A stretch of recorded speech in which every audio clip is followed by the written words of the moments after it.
बंदी छोड़ सतगुरु रामपाल जी परमेश्वर जी की जय हो।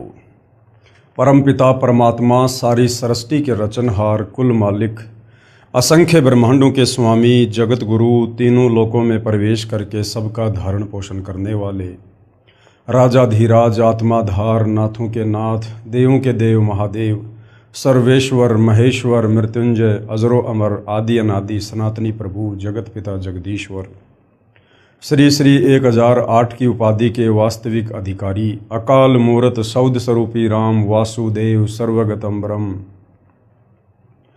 परम पूज्य प्रथम पूज्य परम संत परम पुरुष परम धनी परम दयालु सत्य कबीर हक्का कबीर अल्लाहु कबीर अल्लाहु अकबर बाखबर अल्लाह ताला जगत के तारणहार जगत के मुक्तिदाता जगत के जगन्नाथ हारे के सहारे हिंदुओं के राम मुसलमानों के अल्लाह सिखों के वाहिगुरु ईसाइयों के मसीह दया के सागर दयानिधि करुणा के सागर करुणानिधि स्वयंभू परिभू संकट मोचन कष्ट हरण मंगल करण दुख भंजन अविगत कबीर निर्विकार निर्विषम परमात्मा अलय अलेख सतगुरु आदि अनादि सतगुरु असली मर्यादा पुरुषोत्तम असली राम असली कृष्ण असली घनश्याम असली मुरारी राजाओं के राजा महाराजाओं के महाराजा शहंशाहों के शहंशाह सम्राटों के सम्राट भगवानों के भगवान अल्लाहों के अल्लाह प्रभुओं के प्रभु मसीहाओं के मसीह सच्चे वाहिगुरु बाबाओं के बाबा पीरों के पीर सेठों के सेठ जगत सेठ सावड़सा सेठ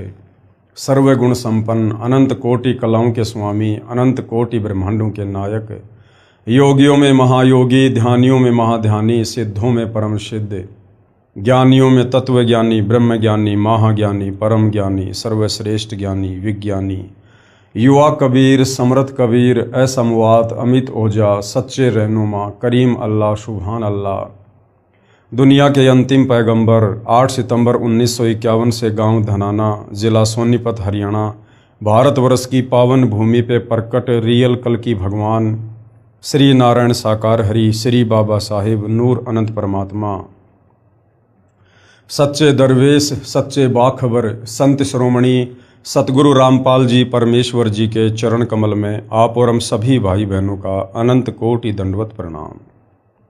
सत्साई भाई और बहनों, बहुत बड़ी दया बहुत बड़ी मेहर पूज्य गुरुदेव भगवान की परमेश्वर रामपाल जी की, जिनके शुभ आशीर्वाद से विशेष आशीर्वाद से उन्हीं के सत्संगों का संग्रह पवित्र आध्यात्मिक पुस्तक ज्ञान गंगा के ऊपर वीडियो बनाने की श्रृंखला जारी है। इसी श्रृंखला में आज हमारा ये 32वें नंबर का वीडियो है। प्रत्येक वीडियो में हमें अध्यात्म के विषय में बहुत कुछ जानने और समझने को उपलब्ध हो रहा है। भाई और बहनों, ये पवित्र पुस्तक ज्ञान गंगा जो सर्व धर्मों के सर्व धर्मशास्त्रों के ज्ञान से प्रमाणित है, इस पुस्तक को पढ़ने के बाद हमारे मन मस्तिष्क में किसी भी प्रकार का संदेह भक्ति मार्ग को लेकर नहीं रह जाएगा। यदि हमने निष्पक्ष भाव से धैर्य के साथ रुचि लेकर इस पवित्र पुस्तक को पढ़ा तो इस पुस्तक के अमृत ज्ञान में सुई की नोक रखने जितनी कमी निकालने में किसी भी धर्म का कोई भी धर्मगुरु सक्षम नहीं है। तो भाई और बहनों, इस पवित्र पुस्तक में जो सृष्टि रचना है पेज नंबर 22 से लेकर पेज नंबर 74 तक, जिसके ऊपर लगभग 6 या 7 वीडियो बन चुके हैं। यदि आपने भक्ति मार्ग पर सफल होना है, आपने आध्यात्मिक मार्ग को समझना है, अपनी आत्मा का कल्याण करवाना है, किसी भी धर्म ग्रंथ को समझना है, तो आपने सृष्टि रचना को पहले समझना होगा। इसलिए आप जियों से विनती है, यदि आप पहली बार इस पवित्र पुस्तक पर बन रहे वीडियो देख रहे हैं तो आप जी ने अभी तक जितने भी वीडियो बन चुके हैं आपने शुरुआत से अवश्य देखने चाहिए, क्योंकि सृष्टि रचना भक्ति मार्ग की नींव है और यदि नींव कमजोर होगी तो ऊपर मकान अच्छे से नहीं बनेगा, मजबूत नहीं बनेगा। तो सृष्टि रचना को समझे बिना हम भक्ति मार्ग पर 4 कदम आगे नहीं रख पाएंगे। हमें कोई भी डगमग कर देगा, कोई भी हमें विचलित कर देगा और हम सत भक्ति मार्ग से दूर हो जाएंगे। तो भाई और बहनों, आज इस पवित्र पुस्तक पर हमारा जो ये 32वें नंबर का वीडियो है, आज इसमें परमेश्वर हमें त्रेता युग में जब वे मुनिंद्र ऋषि के नाम से धरती पर प्रकट हुए, अपने तत्व ज्ञान का प्रचार प्रसार किया, तो वे श्रीलंका गए जहाँ उनका परम भगत चंद्र विजय भाट रहा करता था। परमेश्वर ने उसे अपनी शरण में लिया, उसकी पत्नी को शरण में लिया, और साथ में जो लंका का राजा रावण था, परमेश्वर उसके पास भी गए थे उसको समझाने के लिए, परंतु अभिमानवश रावण ने मुनिंदर ऋषि रूप में परमेश्वर कबीर जी की बातों को महत्व नहीं दिया। परंतु रावण का छोटा भाई विभीषण और रावण की पत्नी मंदोदरी, इन दोनों ने मुनिंदर रूप में कबीर परमेश्वर जी के तत्व ज्ञान को स्वीकार किया और वे उनकी शरण में आए। अब भाइयों और बहनों, सदियों से हमारे धर्मगुरु हमें रामायण को पढ़ा कर तत्व ज्ञान के अभाव में यही बताया करते थे कि रावण का छोटा भाई विभीषण वो श्री रामचंद्र जी की शरण में था। भाइयों और बहनों, वो एक राजा के तौर पर श्री रामचंद्र जी की शरण में अवश्य था, परंतु आध्यात्मिक दृष्टि से, भक्ति मार्ग की दृष्टि से विभीषण श्री रामचंद्र जी का भगत नहीं था। विभीषण कबीर परमेश्वर जी का भगत था, जो कबीर परमेश्वर त्रेता युग में मुनिंदर ऋषि के नाम से प्रकट थे।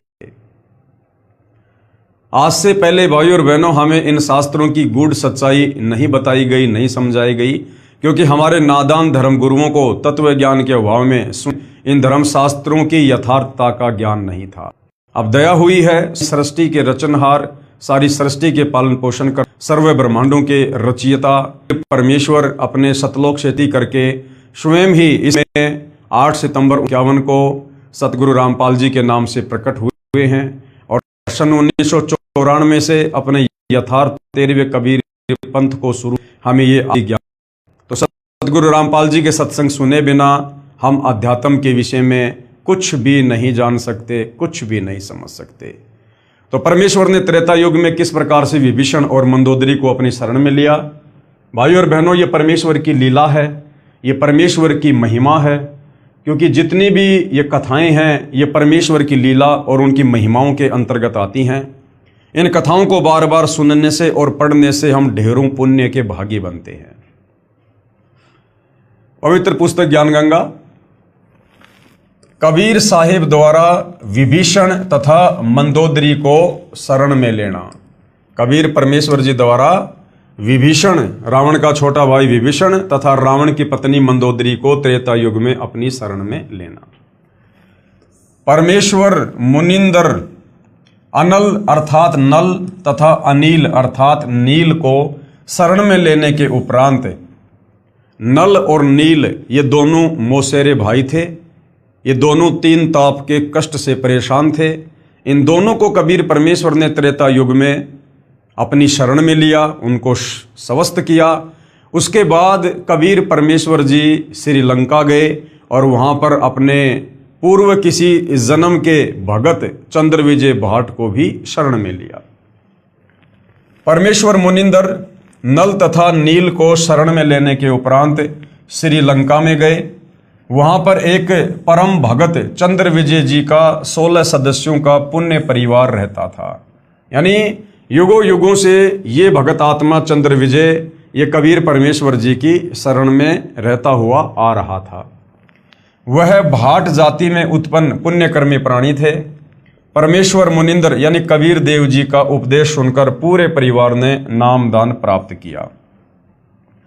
परम भगत चंद्र विजय जी की पत्नी भगतमती करमवती लंका के राजा रावण की रानी मंदोदरी के पास नौकरी यानी सेवा किया करती थी। जो चंद्र विजय था वो लंकापति रावण के दरबार में उसका मनोरंजन किया करता था।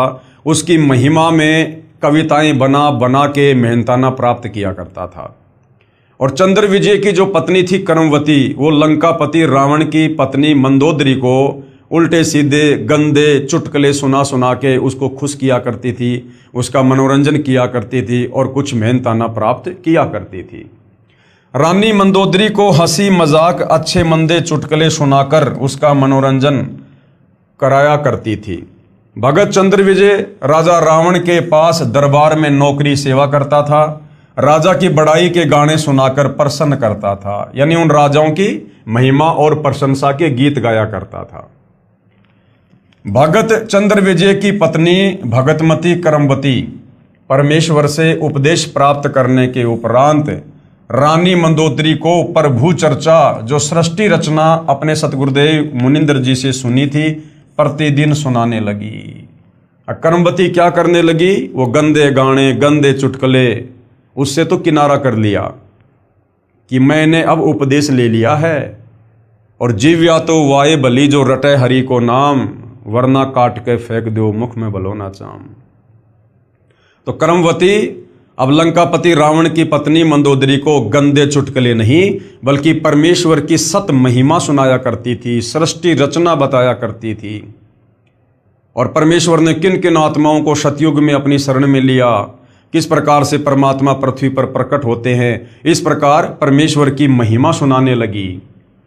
भगतमती मंदोदरी रानी को अति आनंद आने लगा, क्योंकि मंदोदरी भी पूर्व जन्म की कबीर परमेश्वर जी की भगत थी, भगत आत्मा थी।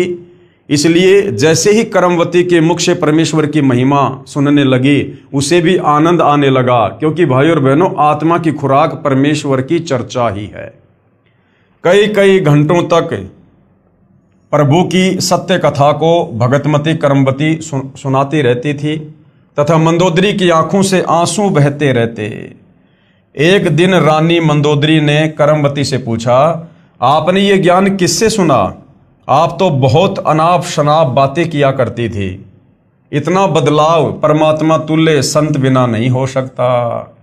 मंदोदरी ने कहा कि करमवती, तेरे अंदर इतना बदलाव, ये तो यदि भगवान ही संत रूप में आए हुए हैं तो कर सकते हैं, अन्यथा तेरे में तो ये बदलाव नहीं हो सकता था। तब करमवती ने बताया कि हमने एक परम संत से अभी अभी उपदेश लिया है। रानी मंदोदरी ने संत के दर्शन की अभिलाषा व्यक्त करते हुए कहा, आपके गुरु अब की बार आए तो उन्हें हमारे घर बुला कर लाना। अपनी मालकिन का आदेश प्राप्त करके शीश झुकाकर सत्कार पूर्वक कहा कि जो आपकी आज्ञा, आपकी नौकरानी वही करेगी। मेरी एक विनती है, कहते हैं कि संत को आदेश पूर्वक नहीं बुलाना चाहिए, स्वयं जाकर दर्शन करना उचित होता है, और जैसे आपकी आज्ञा वैसा ही होगा। महारानी मंदोदरी ने कहा कि अब के आपके गुरुदेव जी आए तो मुझे बताना, मैं स्वयं दर्शन करूंगी। रानी अवश्य थी, लेकिन अभिमान नहीं था, और उन्हीं आत्माओं को परमेश्वर बार बार अपनी शरण में लेते हैं। परमेश्वर ने फिर श्रीलंका में रजा की। मंदोदरी रानी ने उपदेश प्राप्त किया। अब जैसे ही दोबारा कबीर परमेश्वर जी चंद्र विजय भाट के घर पर आए और करमवती ने मंदोदरी के पास में संदेशा भिजवाया, उसी समय मंदोदरी तुरंत मुनिंद्र रूप में आए हुए कबीर परमेश्वर जी की शरण में गई, सत्संग सुना और उपदेश प्राप्त कर लिया। कुछ समय उपरांत अपने प्रिय देवर श्री भगत विभीषण जी को उपदेश दिला दिया, और कुछ ही समय में कबीर परमेश्वर की कथा सुनाकर विभीषण को भी नाम उपदेश के लिए तैयार कर लिया। और जब दोबारा कबीर परमात्मा फिर आए तो मंदोदरी ने अपने देवर यानी लंकापति रावण के छोटे भाई विभीषण को भी मुनिंद्र रूप में आए हुए कबीर परमेश्वर से उपदेश दिलवा दिया। तो विभीषण श्री रामचंद्र जी की आध्यात्मिक दृष्टि से शरण में नहीं था, आध्यात्मिक दृष्टि से कबीर परमेश्वर जी का भगत था। भगतमती मंदोदरी उपदेश प्राप्त करके अहरनिश का मतलब होता है सुबह शाम भगवान के स्मरण में लीन रहने लगी। अपने पति रावण को भी सतगुरु मुनिंद्र जी से उपदेश प्राप्त करने की कई बार प्रार्थना की, परंतु रावण नहीं माना तथा कहा करता था कि मैंने परम शक्ति महेश्वर मृत्युंजय शिव जी की भक्ति की है और इसके तुल्य कोई शक्ति नहीं है, आपको किसी ने बहका दिया।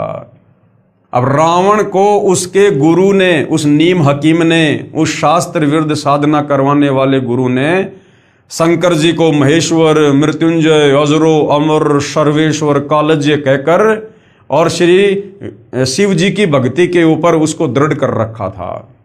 अन्यथा गुरुदेव भगवान ने बताया कि पुण्यात्माओं, रावण जैसी भक्ति धरती पर कोई नहीं कर सकता अपने इष्ट देव की।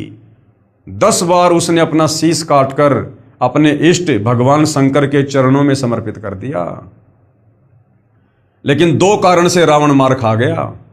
सर्वप्रथम तो उसका अहंकार, और दूसरा उसका जो गुरु था वो तत्व ज्ञानहीन था। उसने शास्त्रों को अच्छे से ना समझकर और शिव जी को ही सर्वश्रेष्ठ परमात्मा साबित करके रावण को उसकी आदि अधूरी भक्ति पर दृढ़ कर दिया। कुछ ही समय उपरांत वनवास प्राप्त श्री सीता जी का अपहरण करके रावण अपने नौलखा बाग में कैद कर लिया। भगतमती मंदोदरी के बार बार प्रार्थना करने से भी रावण ने माता सीता जी को वापस छोड़कर आना स्वीकार नहीं किया। तब भगतमती मंदोदरी जी ने अपने गुरुदेव मुनिंदर जी से कहा, महाराज जी, मेरे पति ने किसी की औरत का अपहरण कर लिया है और मुझसे सहन नहीं हो रहा है। वह उसे वापस छोड़कर आना किसी कीमत पर भी स्वीकार नहीं कर रहा है। आप दया करो मेरे प्रभु, आज तक जीवन में मैंने ऐसा दुख नहीं देखा। तो कबीर परमेश्वर जी ने क्या कहा कि बेटी, वो कोई आम स्त्री नहीं है जिसको रावण उठा के लाया है, वो अपनी मौत को गले लगा के ले आया। परमेश्वर मुनिंदर जी ने कहा, बेटी मंदोदरी, ये औरत कोई आम स्त्री नहीं है। श्री विष्णु जी को श्रापवश पृथ्वी पर आना पड़ा है। वे श्री राजा दशरथ के पुत्र रामचंद्र अयोध्यावासी हैं। इनको 14 वर्ष का वनवास प्राप्त है तथा लक्ष्मी जी स्वयं सीता रूप बनाकर इनकी पत्नी रूप में वनवास में थी। उसे रावण एक साधु वेश बनाकर धोखा देकर उठा लाया है। ये स्वयं लक्ष्मी ही सीता जी है। इसे शीघ्र वापस करके क्षमा याचना करके अपने जीवन की भिक्षा याचना रावण करे तो इसी में इसका शुभ है। क्या कहा गुरुदेव ने कि साधु रूप बनाकर और वो सीता का अपहरण करके लाया। अब भाई और बहनों, वैसे तो रावण के प्रारब्ध में लिखा हुआ था, लेकिन और भी बहुत सारे कारण हैं जिस कारण से रावण को इस प्रकार की कुत्ते वाली मौत प्राप्त हुई। उसका पतन हुआ, विनाश हुआ, पूरा कुल जो है वो गर्त हुआ। रावण ने साधु वेश बनाया, संत वेश बनाया और आटा मांगा सीता से। तो 2 गलतियां रावण ने और विशेष की। एक तो रावण ने संत वेश को बदनाम किया, साधु वेश को बदनाम किया, कलंकित किया। जिस संत और साधु वेश में कबीर परमात्मा धरती पर प्रकट होकर हम नादान आत्माओं को तत्व ज्ञान समझाते हैं, उस संत चोले को रावण ने बदनाम किया, जो है वो कलंकित किया। यानी संत चोले की आड़ में उसने सीता को ठगा, अपहरण किया। दूसरा दोष था रावण का कि उसने अन्न देव का अपमान किया, क्योंकि आटा मांगने के बहाने वो सीता को अपहरण करने गया था। उसने अन्न देव का भी अपमान किया। भगतमती मंदोदरी के अनेकों बार प्रार्थना करने से रावण नहीं माना तथा कहा कि वे 2 मस्करे जंगल में घूमने वाले मेरा क्या बिगाड़ सकते हैं। मेरे पास अनगिनत सेना है, मेरे 1 लाख पुत्र तथा 1.25 लाख नाती हैं। मेरे पुत्र मेघनाथ ने स्वर्ग राज इंद्र को पराजित कर उसकी पुत्री से विवाह कर रखा है। 33 करोड़ देवताओं को हमने कैद कर रखा है। तू मुझे उन 2 बेसहारा फिर रहे वनवासियों को भगवान बताकर डराना चाहती है। इस स्त्री को वापस नहीं करूंगा। मंदोदरी ने भक्ति मार्ग का ज्ञान जो अपने पूज्य गुरुदेव से सुना था, रावण को बहुत समझाया। विभीषण ने भी अपने बड़े भाई को समझाया। रावण ने अपने बड़े भाई विभीषण को पीटा तथा कहा कि तू ज्यादा श्री रामचंद्र का पक्षपात कर रहा है, उसी के पास चला जा। एक दिन भगतमती मंदोदरी ने अपने पूज्य गुरुदेव से प्रार्थना की कि हे गुरुदेव, मेरा सुहाग उजड़ रहा है, एक बार आप भी मेरे पति को समझा दो। यदि वह आपकी बात को नहीं मानेगा तो मुझे विधवा होने का दुख नहीं होगा। अपनी बेटी मंदोदरी की प्रार्थना स्वीकार करके राजा रावण के दरबार के सामने खड़े होकर द्वारपालों से राजा रावण से मिलने की प्रार्थना की। द्वारपालों ने कहा, ऋषि जी, इस समय हमारे राजा जी अपना दरबार लगाए हुए हैं। इस समय अंदर का संदेश बाहर आ सकता है, परंतु बाहर का संदेश अंदर नहीं जा सकता। हम विवश हैं। तब पूर्ण प्रभु अंतर्ध्यान हुए तथा राजा रावण के दरबार में प्रकट हो गए। रावण की दृष्टि ऋषि पर गई तो गरज कर पूछा कि इस ऋषि को मेरी आज्ञा बिना किसने अंदर आने दिया? उसे लाकर मेरे सामने कत्ल कर दो। तब परमेश्वर ने कहा, राजन, आपके द्वारपालों ने स्पष्ट मना कर दिया था। उन्हें पता नहीं कि मैं कैसे अंदर आ गया। रावण ने पूछा कि तू अंदर कैसे आया? तू तड़ाके से बात कर रहा था संतों के साथ में, तू तड़ाके से, इतना अभिमान था। तब पूर्ण प्रभु मुनिंदर वेश में अदृश्य होकर पुनः प्रकट हो गए तथा कहा कि मैं ऐसे आ गया। रावण ने पूछा कि आने का कारण बताओ। तब प्रभु ने कहा कि आप योद्धा होकर एक अबला का अपहरण कर लाए हो। ये आपकी शान और सूरवीरता के विपरीत है। ये कोई आम औरत नहीं है, ये स्वयं लक्ष्मी जी अवतार हैं। श्री रामचंद्र जी जो इनके पति हैं, वे स्वयं विष्णु हैं। इसे वापस करके अपने जीवन की भिक्षा मांगो, इसी में आपका श्रेय है। इतना सुनकर तमोगुण यानी भगवान शिव का उपासक रावण क्रोधित होकर नंगी तलवार लेकर सिंहासन से दहाड़ता हुआ कूदा तथा उस नादान प्राणी ने तलवार के अंधाधुंध 70 वार ऋषि जी को मारने के लिए किए। परमेश्वर मुनिंदर जी ने एक झाड़ू की सीख हाथ में पकड़ी हुई थी, उसको ढाल की तरह आगे कर दिया। रावण के 70 वार उस नाजुक सीख पर लगे। ऐसे आवाज हुई जैसे लोहे के खंभे पिलर पर तलवार लग रही हो। सीख टस से मस नहीं हुई। रावण को पसीने आ गए, फिर भी अपने अहंकारवश नहीं माना। ये तो जान लिया कि ये कोई आम ऋषि नहीं है। कहा कि मैंने आपकी एक भी बात नहीं सुननी है, आप जा सकते हैं। परमेश्वर अंतर्ध्यान हो गए। अब मूर्खों के पीछे क्या माथा मारे परमात्मा। परमेश्वर वहां से अंतर्ध्यान हो गए तथा मंदोदरी को सारा वृत्तांत सुनाकर प्रस्थान किया। रानी मंदोदरी ने कहा, गुरुदेव, अब मुझे विधवा होने का कोई कष्ट नहीं होगा। श्री रामचंद्र व रावण का युद्ध हुआ, रावण का वध हुआ। जिस लंका के राज्य को रावण ने तमोगुण भगवान शिव की कठिन साधना करके 10 बार शीश न्योछावर करके प्राप्त किया था, वह क्षणिक सुख भी रावण का चला गया तथा नरक का भागी हुआ। इसके विपरीत पूर्ण परमात्मा के सतनाम साधक विभीषण को बिना कठिन साधना किए पूर्ण प्रभु की कृपा से लंका देश का राज्य भी प्राप्त हुआ। हजारों वर्षों तक विभीषण ने लंका का राज्य का सुख भोगा तथा प्रभु कृपा से राज्य में पूर्ण शांति रही। सभी राक्षस वृत्ति के व्यक्ति विनाश को प्राप्त हो चुके थे और भगतमती मंदोदरी तथा भगत विभीषण तथा परम भगत चंद्रविजय जी के परिवार के पूरे 16 सदस्य तथा अन्य जिन्होंने पूर्ण परमेश्वर का उपदेश प्राप्त करके आजीवन मर्यादावत सतभक्ति की, वे सर्व साधक यहाँ पृथ्वी पर भी सुखी रहे तथा अंत समय में परमेश्वर के विमान में बैठकर सतलोक शाश्वत स्थान में चले गए। इसलिए पवित्र गीता अध्याय 7 श्लोक 12 से 15 में कहा है कि तीनों गुणों रजगुण ब्रह्मा जी, सतगुण विष्णु जी और तम गुण शिव जी की साधना यानी भक्ति से मिलने वाली क्षणिक सुविधाओं के द्वारा जिनका ज्ञान हरा जा चुका है, जैसे रावण का ज्ञान हरा जा चुका था तमोगुण शंकर की भक्ति करने से, वे राक्षस स्वभाव वाले, अब रावण राक्षस स्वभाव का व्यक्ति था और मनुष्यों में नीच एक इंसान के भी उसमें गुण नहीं थे और दुष्कर्म करने वाले, सीता जी को अपहरण करके लाया था दुष्कर्म करने की नीयत से। और मूर्ख ये काल भगवान कह रहा है कि मेरी भी भक्ति नहीं करते, मुझको भी नहीं बसते।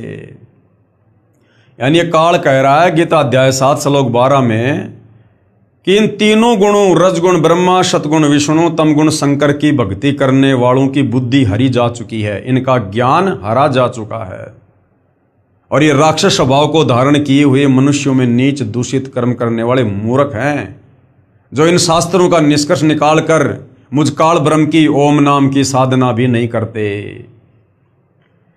फिर गीता अध्याय 7 श्लोक नंबर 18 में गीता बोलने वाला ये काल ब्रह्म कह रहा है कि कोई एक अच्छी आत्मा मेरी यानी ब्रह्म की काल की ही साधना करता है। लाखों में कोई एकाध है जो इन वेदों का निष्कर्ष निकालकर मुझ काल की साधना करता है, ओम नाम की साधना करता है, क्योंकि उनको तत्वदर्शी संत नहीं मिला। वे भी नेक आत्माएं मेरी अनुतमाम यानी घटिया अति अश्रेष्ठ मुक्ति की स्थिति में आश्रित रह गए। लाखों में कोई एक आध अच्छी आत्मा जिसने वेदों को पढ़ा और तत्वदर्शी संत के तत्व ज्ञान के अभाव में उसने ओम नाम को सिलेक्ट कर लिया और ओम नाम को पूर्ण ब्रह्म परमेश्वर का मंत्र जानकर उसने जी जान लगाकर साधना की। लेकिन ओम नाम तो इस काल का है जो वेद और गीता में है, और अंत में वो आत्मा भी जन्म और मरण में काल कह रहा है कि वो मेरी अनुतमाम यानी घटिया साधना में ही लगा रहता है, क्योंकि उसे पता नहीं कि ये ओम नाम इस काल का है, ना कि पूर्ण परमात्मा का। वे भी पूर्ण मुक्त नहीं हैं। इसलिए पवित्र गीता अध्याय 18 श्लोक 62 में कहा है कि हे अर्जुन, तू सर्व भाव से यानी और सब की पूजा छोड़ दे, मेरी भी छोड़ दे, और उस परमेश्वर यानी पूर्ण परमात्मा तत् ब्रह्म की शरण में जा। उसकी कृपा से ही तू परम शांति तथा सतलोक अर्थात सनातन परम धाम को प्राप्त होगा। और तुझे उस परमेश्वर तत् ब्रह्म पूर्ण ब्रह्म परमेश्वर की साधना कौन बताएगा? गीता अध्याय 4 श्लोक 34 में वर्णित तत्वदर्शी संत। तो भाई और बहनों, आज वो तत्वदर्शी संत धरती पर सतगुरु रामपाल जी के रूप में प्रकट हैं। स्वयं कबीर भगवान ही तत्वदर्शी संत की भूमिका करते हैं। इससे बड़ा सौभाग्य पृथ्वीवासियों का और नहीं हो सकता। इसलिए पुण्यात्माओं से निवेदन है कि आज इस दासन के भी दास के पास यानी सतगुरु रामपाल जी अपने विषय में कह रहे हैं कि पूर्ण परमात्मा प्राप्ति की वास्तविक विधि प्राप्त है, निःशुल्क उपदेश लेकर लाभ उठाइए। उसके बाद भाई और बहनों, द्वापर युग में फिर वही कबीर परमात्मा एक पूरा जीवन शिशु रूप में धरती पर प्रकट होकर और अपनी आत्माओं तक तत्व ज्ञान पहुंचाने का जीते हैं लीलामय तरीके से।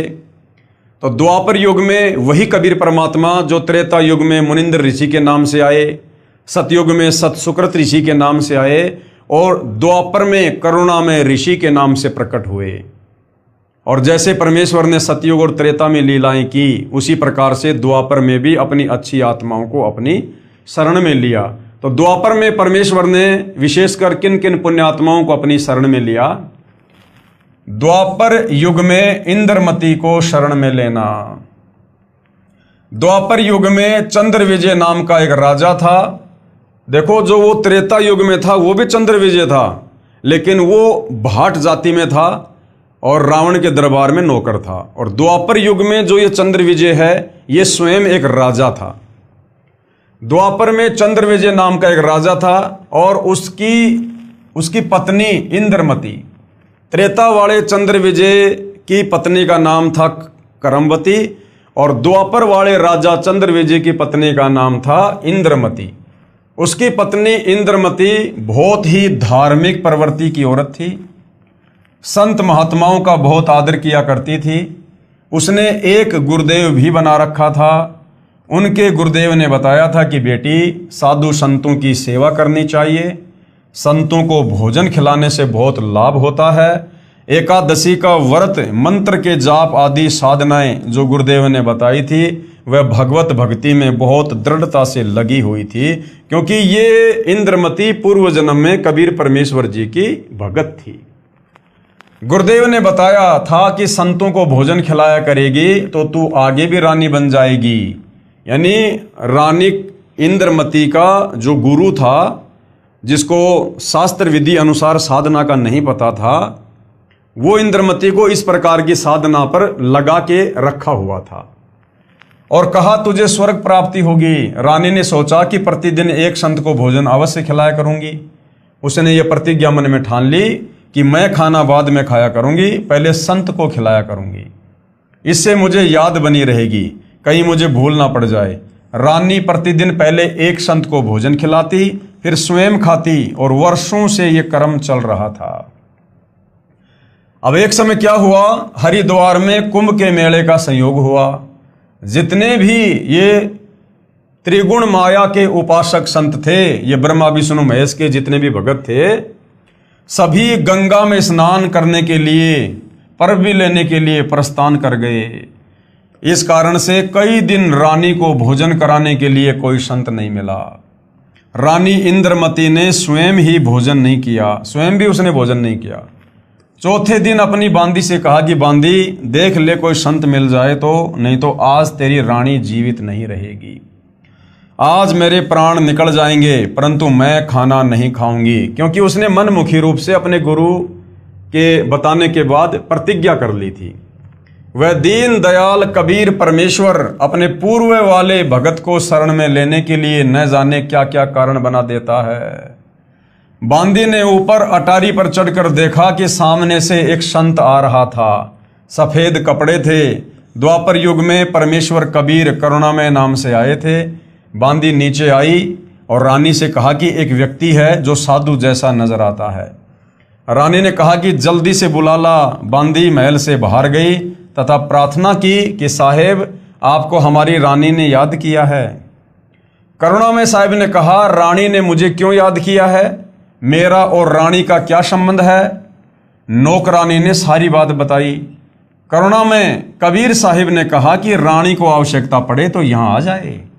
यानी परमात्मा अपनी उस आत्मा के भाव चेक करना चाहते थे कि ये अपने नादान गुरु के कहने पर वैसे ही भूखी मर रही है या साधु संतों के प्रति इसके मन में कोई श्रद्धा भी है। रानी को आवश्यकता पड़े तो यहां आ जाए, मैं यहां खड़ा हूं। तू बांदी और वो रानी, मैं वहां जाऊं, और यदि वह कह दे कि तुझे किसने बुलाया था या उसका राजा ही कुछ कह दे, और बेटी संतों का अनादर बहुत पापदायक होता है। बांदी फिर वापस आई और रानी से सब वार्ता कह सुनाई। तब रानी ने कहा कि बांदी मेरा हाथ पकड़ और चल। जाते ही रानी ने दंडवत प्रणाम करके प्रार्थना की कि हे परवरदिगार, चाहती तो ये हूं कि आपको कंधे पर बैठा लूं। करुणामय साहब ने कहा, बेटी मैं यही देखना चाहता था कि तेरे में कोई श्रद्धा भी है या वैसे ही भूखी मर रही है। अब भाई और बहनों, ये गलती वर्तमान में आप और हमने नहीं करनी है, क्योंकि वर्तमान ये भक्ति युग है, कलयुग की पिछली पीढ़ी है, और आप और हमें जो मिलना था वो मिल चुका है। यानी पूर्ण ब्रह्म परमेश्वर स्वयं पूर्ण संत के रूप में हमें मिल चुके हैं। अब ये रानी इंद्रमती जिस प्रकार की गलती कर रही है, हर किसी संत के चरणों में गिर जाना, दंडवत करना, हर किसी संत में पूर्ण श्रद्धा जो है वो प्रकट कर देना, ये गलती अब आप और हमने नहीं करनी है। इंद्रमती को तो उस समय पूर्ण तत्व ज्ञान नहीं था, वो भक्ति युग मोक्ष मार्ग नहीं था उस समय कंप्लीट। तो वर्तमान में आप और हमने अपने पूज्य गुरुदेव के अलावा अन्य किसी भी साधु संत महात्मा को दंडवत प्रणाम नहीं करना। आदरवश सम्मानवश झुक के हाथ जोड़ के प्रणाम सभी को कर सकते हैं, चाहे आम व्यक्ति हो चाहे साधु संत हो, हमारी दृष्टि में सब बराबर हैं। और अब हमें तत्व ज्ञान हो गया तो अब हमें पता चल गया कि हमारे पूज्य गुरुदेव के अलावा चाहे कोई कितना ही बड़ा साधु संत महात्मा नजर क्यों ना आता हो, वो अंदर से खाली खोखा है, केवल डूंडा साधु का है, अंदर उसके भक्ति भाव नहीं है। वो शास्त्र विरुद्ध साधना ही करता हुआ मिलेगा, चाहे कितना भी उच्च कोटि का माना हुआ संत क्यों ना दिखाई दे।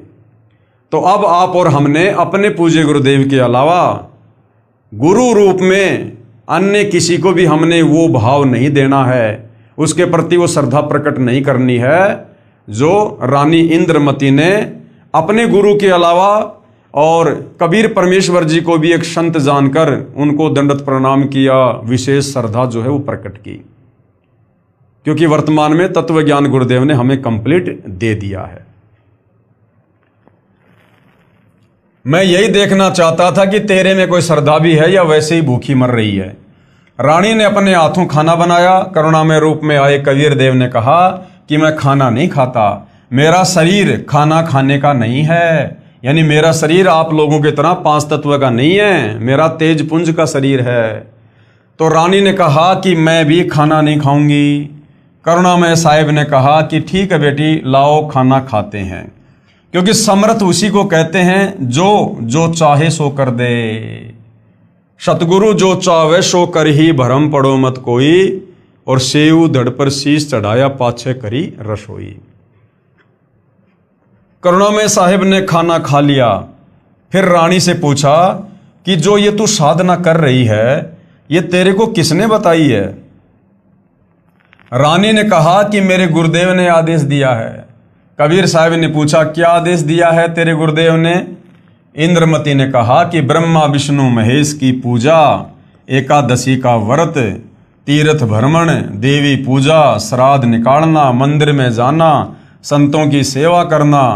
ये संतों की सेवा को छोड़कर जितनी भी क्रिया हैं ये सारी की सारी वेद और गीता के विरुद्ध हैं। करुणा में यानी कबीर साहिब ने कहा कि जो भक्ति तेरे गुरुदेव ने दी है तेरे को जन्म और मरण तथा स्वर्ग नरक व 84 लाख योनियों के कष्ट से मुक्त नहीं कर सकती। रानी ने कहा कि महाराज जी जितने भी संत हैं अपनी अपनी प्रभुता आप ही बनाने आते हैं, मेरे गुरुदेव के बारे में कुछ नहीं कहोगे, मैं चाहे मुक्त हूं या ना हूं। अब करुणा में यानी कबीर साहिब सोचते हैं कि इस भोले जीव को कैसे समझाएं। इन्होंने जो पूंछ पकड़ ली उसको छोड़ नहीं सकते, मर सकते हैं। करुणामय साहिब ने कहा कि बेटी वैसे तो तेरी इच्छा है, मैं निंदा नहीं कर रहा। क्या मैंने आपके गुरुदेव को गाली दी है या कोई बुरा कहा है? मैं तो भक्ति मार्ग बता रहा हूं कि ये भक्ति शास्त्रों के विरुद्ध है, तुझे पार नहीं होने देगी और न ही तेरा कोई आने वाला कर्म दंड कटेगा। और सुन ले फिर क्या कहा परमात्मा जी ने इंद्रमती को, और सुन ले आज से तीसरे दिन तेरी मृत्यु हो जाएगी, ना तेरा गुरु बचा सकेगा और ना तेरी ये नकली भक्ति बचा सकेगी। जब मरने की बारी आती है फिर जीव को डर लगता है, वैसे तो नहीं मानता। अब रानी ने सोचा कि संत झूठ नहीं बोलते, कहीं ऐसा ना हो कि मैं परसों ही मर जाऊं। इस डर से करुणामय साहिब से पूछा कि साहिब क्या मेरी जान बच सकती है? कबीर साहिब जो करुणामय ऋषि के रूप में थे उन्होंने कहा कि बच सकती है, अगर तू मेरे से उपदेश लेगी, मेरी शिष्या बनेगी और पिछली पूजाएं त्यागेगी। यानी तेरे पिछले गुरु ने तेरे को जो भी पूजा पाठ भक्ति जंत्र मंत्र व्रत बताए हैं तो इन्हें सबको त्यागना पड़ेगा। जैसा तुझे मैं कहूंगा वैसे ही भक्ति करनी पड़ेगी, तो तेरी जान बच सकती है। इंद्रमती ने कहा, मैंने सुना है कि गुरुदेव नहीं बदलना चाहिए, पाप लगता है। कबीर साहिब यानी करुणामय जी ने कहा, नहीं पुत्री, ये भी तेरा भ्रम है। एक डॉक्टर से दवाई ना लगे तो क्या दूसरे से नहीं लेंगे? एक 5वीं कक्षा का अध्यापक होता है, फिर एक उच्च कक्षा का अध्यापक होता है। बेटी अगली कक्षा में जाना होगा, क्या सारी उम्र 5वीं कक्षा में ही लगी रहेगी? इसको छोड़ना पड़ेगा। तू अब आगे की पढ़ाई पढ़, मैं पढ़ाने आया हूं। वैसे तो नहीं मानती, परंतु मृत्यु दिखने लगी कि संत कह रहा है तो सही बात हो, कहीं बात बिगड़ ना जाए। ऐसा विचार करके इंद्रमती ने कहा कि जैसे आप कहोगे मैं वैसे ही करूंगी। करुणा में यानी कबीर साहिब ने उपदेश दिया और कहा कि तीसरे दिन मेरे रूप में काल आएगा, तो उससे बोलना मत। जो मैंने नाम दिया है 2 मिनट तक इसका जाप करना, 2 मिनट के बाद उसको देखना है, उसके बाद सत्कार करना। वैसे तो गुरुदेव आए तो अति शीघ्र चरणों में गिर जाना चाहिए, ये मेरा केवल इस बार आदेश है। रानी ने कहा ठीक है। अब भाई और बहनों, एक सत्संग में गुरुदेव ने बताया कि काल का जो काम है वो है त्रिकुटी पर। इस पृथ्वी पर काल नहीं आता है। यहाँ तो उसके छोटी मोटी शक्तियाँ, ये ब्रह्मा विष्णु महेश भैरव भूत बेताल, यही काफ़ी हैं। काल का असली बखेड़ा शुरू होता है त्रिकुटी पर। जब हम शरीर छोड़कर त्रिकुटी पर जाएंगे उस समय काल अपना दाव लगाएगा हमें डगमग करने के लिए, विचलित करने के लिए। तो यहां पर गुरुदेव ने कहा ना कि परसों मेरे रूप में यानी तेरे गुरु के रूप में काल आएगा। तो कबीर परमेश्वर की स्वयं की ही लीला थी, ये काल नहीं आया। कबीर परमात्मा ने स्वयं ही काल का रूप धारण किया और इंद्रमती के पास में आया। इसका रीजन आपको आगे पता चलेगा। अगर परमात्मा इस प्रकार का झटका ना देते तो इंद्रमती को ये वहम हो जाता कि मेरी कोई मृत्यु नहीं होनी थी तीसरे दिन, और धन के चक्कर में, पैसे के चक्कर में, क्योंकि मैं रानी हूं ना, इसलिए मेरे को इस महाराज जी ने, करुणामय जी ने मूर्ख बना दिया। मेरी कोई मृत्यु नहीं होनी थी। इसलिए परमेश्वर ने उस आत्मा को दृढ़ करने के लिए काल के रूप में आकर झटका देना था। अब रानी को तो चिंता बनी हुई थी, श्रद्धा से जाप कर रही थी। कबीर साहिब करुणामय साहिब का रूप बनाकर गुरुदेव रूप में काल आया। आवाज लगाई, इंद्रमती इंद्रमती। अब उसको तो पहले ही डर था, सुमरण करती रही थी, काल की तरफ नहीं देखा। 2 मिनट के बाद जब देखा तो काल का स्वरूप बदल गया, काल का ज्यों का त्यों चेहरा दिखाई देने लगा। कर्णों में साहिब का स्वरूप नहीं रहा। जब काल ने देखा कि तेरा तो स्वरूप ही बदल गया, वो जान गया कि इसके पास कोई शक्ति युक्त मंत्र है। ये कहकर चला गया कि तुझे फिर देखूंगा, अब तो बच गई। रानी बहुत खुश हुई, फूली नहीं समाई। कभी अपनी बांदियों को कहने लगी कि मेरी मृत्यु होनी थी, मेरे गुरुदेव ने मुझे बचा लिया। राजा के पास गई तथा कहा कि आज मेरी मृत्यु होनी थी, मेरे गुरुदेव ने रक्षा कर दी, मुझे लेने के लिए काल आया था। अब राजा कहाँ इन बातों पर इतना ज़्यादा गौर करे। राजा ने कहा कि तू ऐसे ड्रामे करती रहती है, काल आता तो क्या तुझे छोड़ जाता? ये सब संत बहका देते हैं। अब इस बात को वह कैसे माने? खुशी खुशी में रानी लेट गई। कुछ देर के बाद सरप बनकर काल फिर आया और रानी को डस लिया। ज्यों ही सरप ने डसा, रानी को पता चल गया। रानी जोर जोर से चिल्लाई, मुझे सांप ने डस लिया। नौकर भागे। देखते ही देखते एक मोरी, पानी निकालने का छोटा छिद्र, उसमें से वह सरप निकल गया। अपने गुरुदेव को पुकार कर रानी बेहोश हो गई। करुणा में यानी कबीर साहिब वहां प्रकट हो गए। लोगों को दिखाने के लिए मंत्र बोला। वे तो बिना मंत्र भी जीवित कर सकते हैं, किसी जंत्र मंत्र की आवश्यकता नहीं। इंद्रमती को जीवित कर दिया। रानी ने बड़ा शुक्र मनाया कि हे बंदी छोड़, यदि आज आपकी शरण में नहीं होती तो मेरी मृत्यु हो जाती। साहिब ने कहा कि इंद्रमती, इस काल को तो मैं तेरे घर में भी घुसने नहीं देता, तेरे पर यह हमला भी नहीं कर सकता, परंतु तुझे विश्वास नहीं होता और तू ये सोचती कि मेरे ऊपर कोई आपत्ति नहीं आनी थी। गुरुजी ने मुझे बहका कर नाम दे दिया, इसलिए तेरे को थोड़ा सा झटका दिखाया है, नहीं तो बेटी तेरे को विश्वास नहीं होता। क्या कह रहे हैं परमात्मा? इसलिए तेरे को थोड़ा सा झटका दिखाया है। यानी अपनी तरफ से कबीर परमात्मा ने काल का रूप बनाकर, वो सरप का रूप बनाकर, ये सारा का सारा झटका इंद्रमती को दृढ़ करने के लिए परमात्मा ने स्वयं ही दिया। और परमात्मा कहते हैं, धर्मदास यहाँ घना अंधेरा और बिन परचे जीव जम का चेहरा। कि धर्मदास, इस काल के लोक में बहुत ज्यादा अज्ञान रूपी अंधेरा है। बिन परचे जीव जम का चेहरा, जब तक इस प्राणी को कोई छोटा मोटा चमत्कार ना दिखाया जाए तब तक ये काल का चेला बना रहता है, बात नहीं मानता संतों की। कबीर साहेब अर्थात करुणामय जी ने कहा कि अब जब मैं चाहूंगा तब तेरी मृत्यु होगी। गरीबदास जी कहते हैं, गरीब काल डरे करतार से। ये जो 21 ब्रह्मांड का स्वामी, ब्रह्मा विष्णु महेश का पिता, कहते हैं ये भी कबीर परमात्मा जी से डरता है। और जय जय जय जगदीश। और जोरा जोड़ी झाड़ती, जोरा यानी मौत, मौत उस कबीर परमेश्वर के दरबार में उस कबीर परमेश्वर की जूतियां झाड़ती है। और पग रज डारे शीस, और जो धूल है कबीर परमेश्वर के जूतियों की, उनके चरणों की, ये मौत अपने शीस पर डालती है। यानी ये दोनों, ये काल और मौत, ये कबीर परमेश्वर जी के नौकर हैं, नौकर। ये काल कबीर भगवान यानी कबीर परमेश्वर जी से डरता है और ये मौत कबीर साहिब के जूते झाड़ती है, अर्थात नौकर तुल्य है। फिर उस धूल को अपने सिर पर लगाती है कि आप जिसको मारने का आदेश दोगे उसी के पास जाऊंगी, नहीं मैं नहीं जाऊंगी।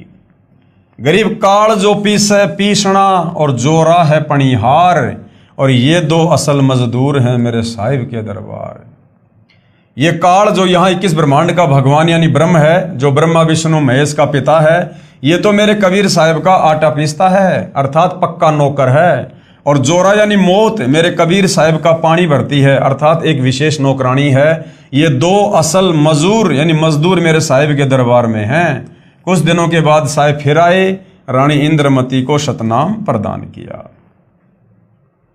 अब उसके बाद क्या होता है?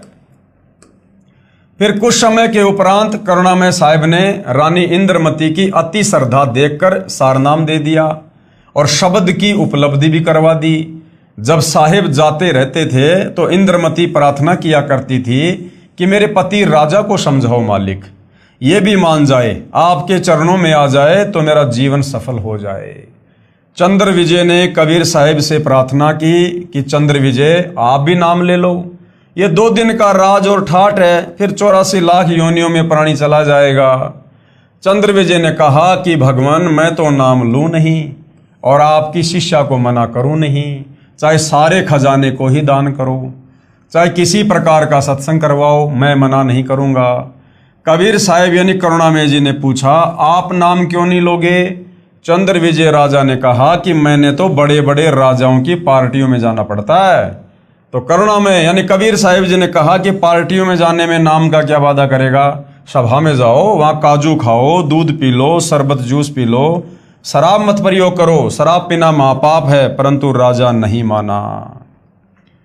रानी की प्रार्थना पर करुणामय यानी कबीर साहिब ने राजा को फिर समझाया कि नाम के बिना ये जीवन ऐसे ही व्यर्थ हो जाएगा, आप नाम ले लो।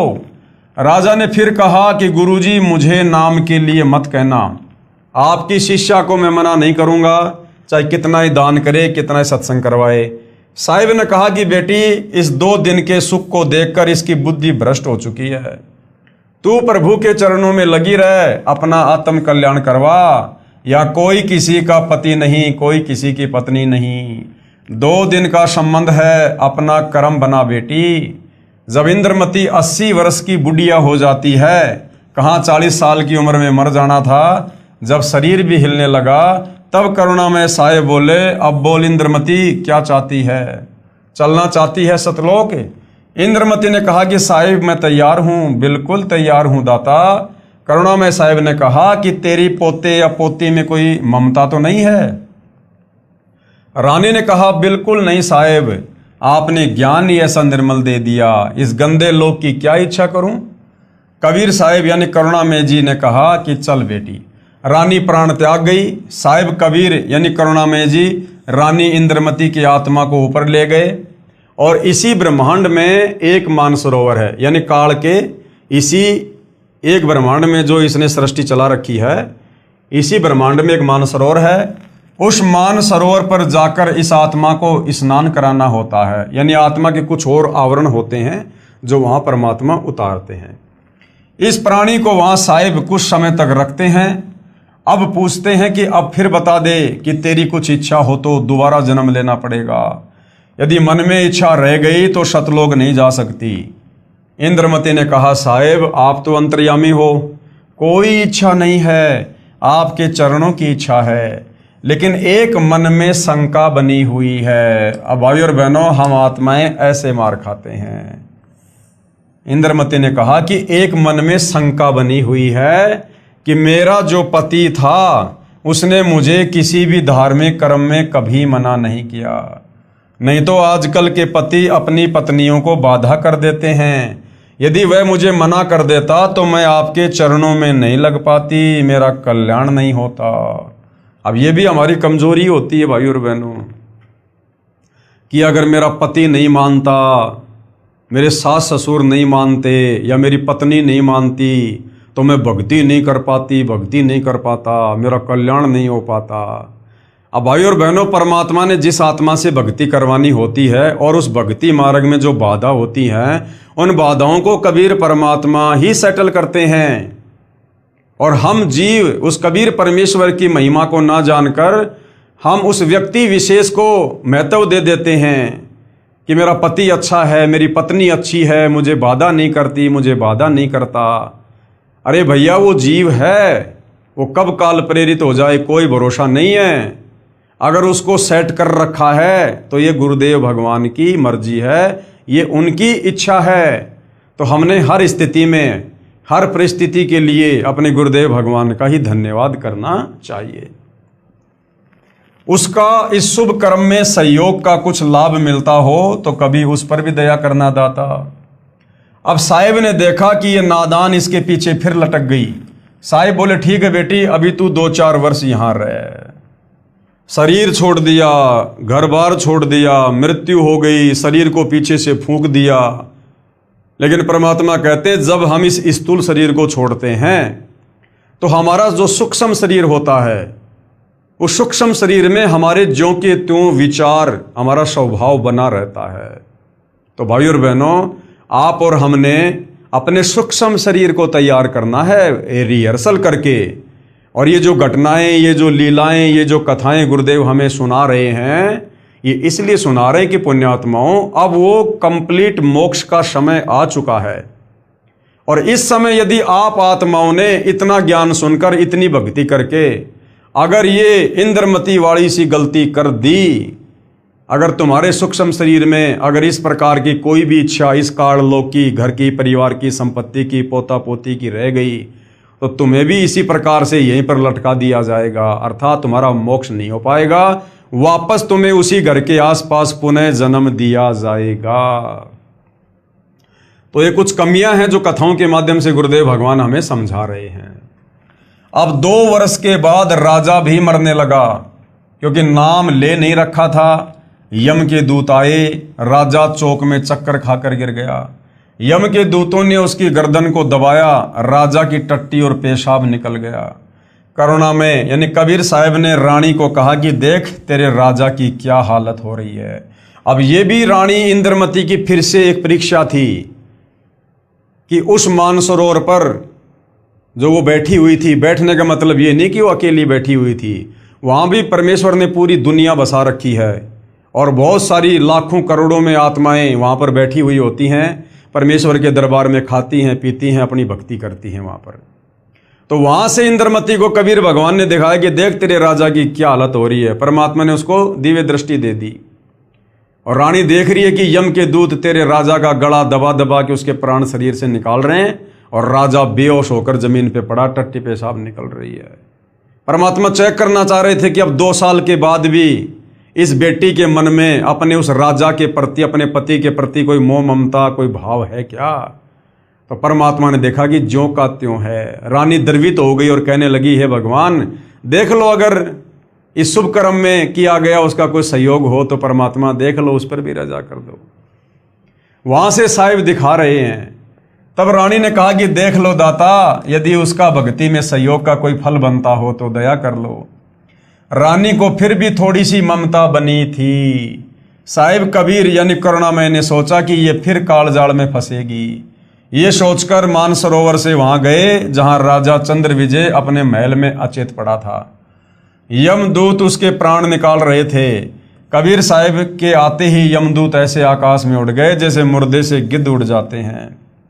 चंद्र विजय होश में आ गया। सामने करुणामय साहिब खड़े थे, केवल चंद्र विजय को दिखाई दे रहे थे, किसी अन्य को दिखाई नहीं दे रहे थे। चंद्र विजय चरणों में गिरकर याचना करने लगा, मुझे क्षमा कर दो दाता। और जब दाता समझाया करता था उस समय तो अपने आप में फन्ने खां बन रहा था कि मैं नहीं करता भक्ति, मुझे तो पार्टियों में जाना पड़ता है, अपनी रानी से भक्ति करवाओ। और जब यम के दूतों ने घेर लिया, प्राण निकालने लगे, मारने लगे, और जब वहां पर कबीर परमात्मा जी प्रकट हुए तो चंद्र विजय चरणों में गिरकर याचना करने लगा, मुझे क्षमा कर दो दाता, मेरी जान बचाओ। क्योंकि अब उसने देखा कि तेरी जान जाने वाली है। आसपास में सैनिक खड़े थे, बॉडीगार्ड खड़े थे, कोई कुछ नहीं कर पा रहा था, क्योंकि यम के दूत औरों को दिखाई नहीं देते, जब प्राण निकालने आते हैं उसी को दिखाई देते हैं। जब इस जीव की आंख खुलती है कि ये तो बात बिगड़ गई, उस समय जीव चेतता है, मुझे क्षमा कर दो दाता, मेरी जान बचा लो मालिक। कबीर साहिब ने कहा, राजा आज भी वही बात है, उस दिन भी वही बात थी, नाम लेना होगा। राजा ने कहा, मैं नाम ले लूंगा जी, अभी ले लूंगा नाम। कबीर साहिब ने नाम उपदेश दिया तथा कहा कि अब मैं तुझे 2 वर्ष की उम्र दूंगा, यदि इसमें एक श्वास भी खाली चला गया तो फिर कर्म दंड रह जाएगा। कबीर जीवन तो थोड़ा ही भला, जय सत सुमरण हो, लाख बरस का जीव ना लेख धरे न को। इस काल के लोक से निकलना है तो लंबी उम्र की परमात्मा से उम्मीद मत करना। अब भाई और बहनों विचार करो, आप और हमने इस वहम में नहीं रहना है कि भाई इस कलयुग में 100 साल की उम्र होती है और मैं तो भगत हूं, मैंने तो उल्टा सीधा खाना पीना सब छोड़ दिया, मैं तो 100 साल तक आराम से जिंदा रहूंगा, स्वस्थ रहूंगा। आप और हमने तो यहां से बाहर निकलने का जल्द से जल्द प्रयास करना है। उम्र नहीं देखनी कि अभी तो मेरी 40 साल उम्र है, अभी तो मेरी 50 साल उम्र है। अरे बूढ़ा होके मरना कोई जरूरी थोड़ी होता है, जरूरी थोड़ी कि बुढ़ापे में मोक्ष होगा। अगर आपकी सच्ची नीयत, सच्ची लगन है और सतलोक जानने की तड़फ है, तो परमात्मा फिर उम्र नहीं देखता है। कोई भी बहाना बनाकर परमात्मा भगत की सहज में मृत्यु कर देगा। सहज मृत्यु, अकाल मृत्यु नहीं, सहज मृत्यु। प्राण छुड़वा देगा परमात्मा भगत को, पता भी नहीं चलेगा, और सतलोक ले जाएगा। जीवन तो थोड़ा ही भला जय सत सुमरण होए।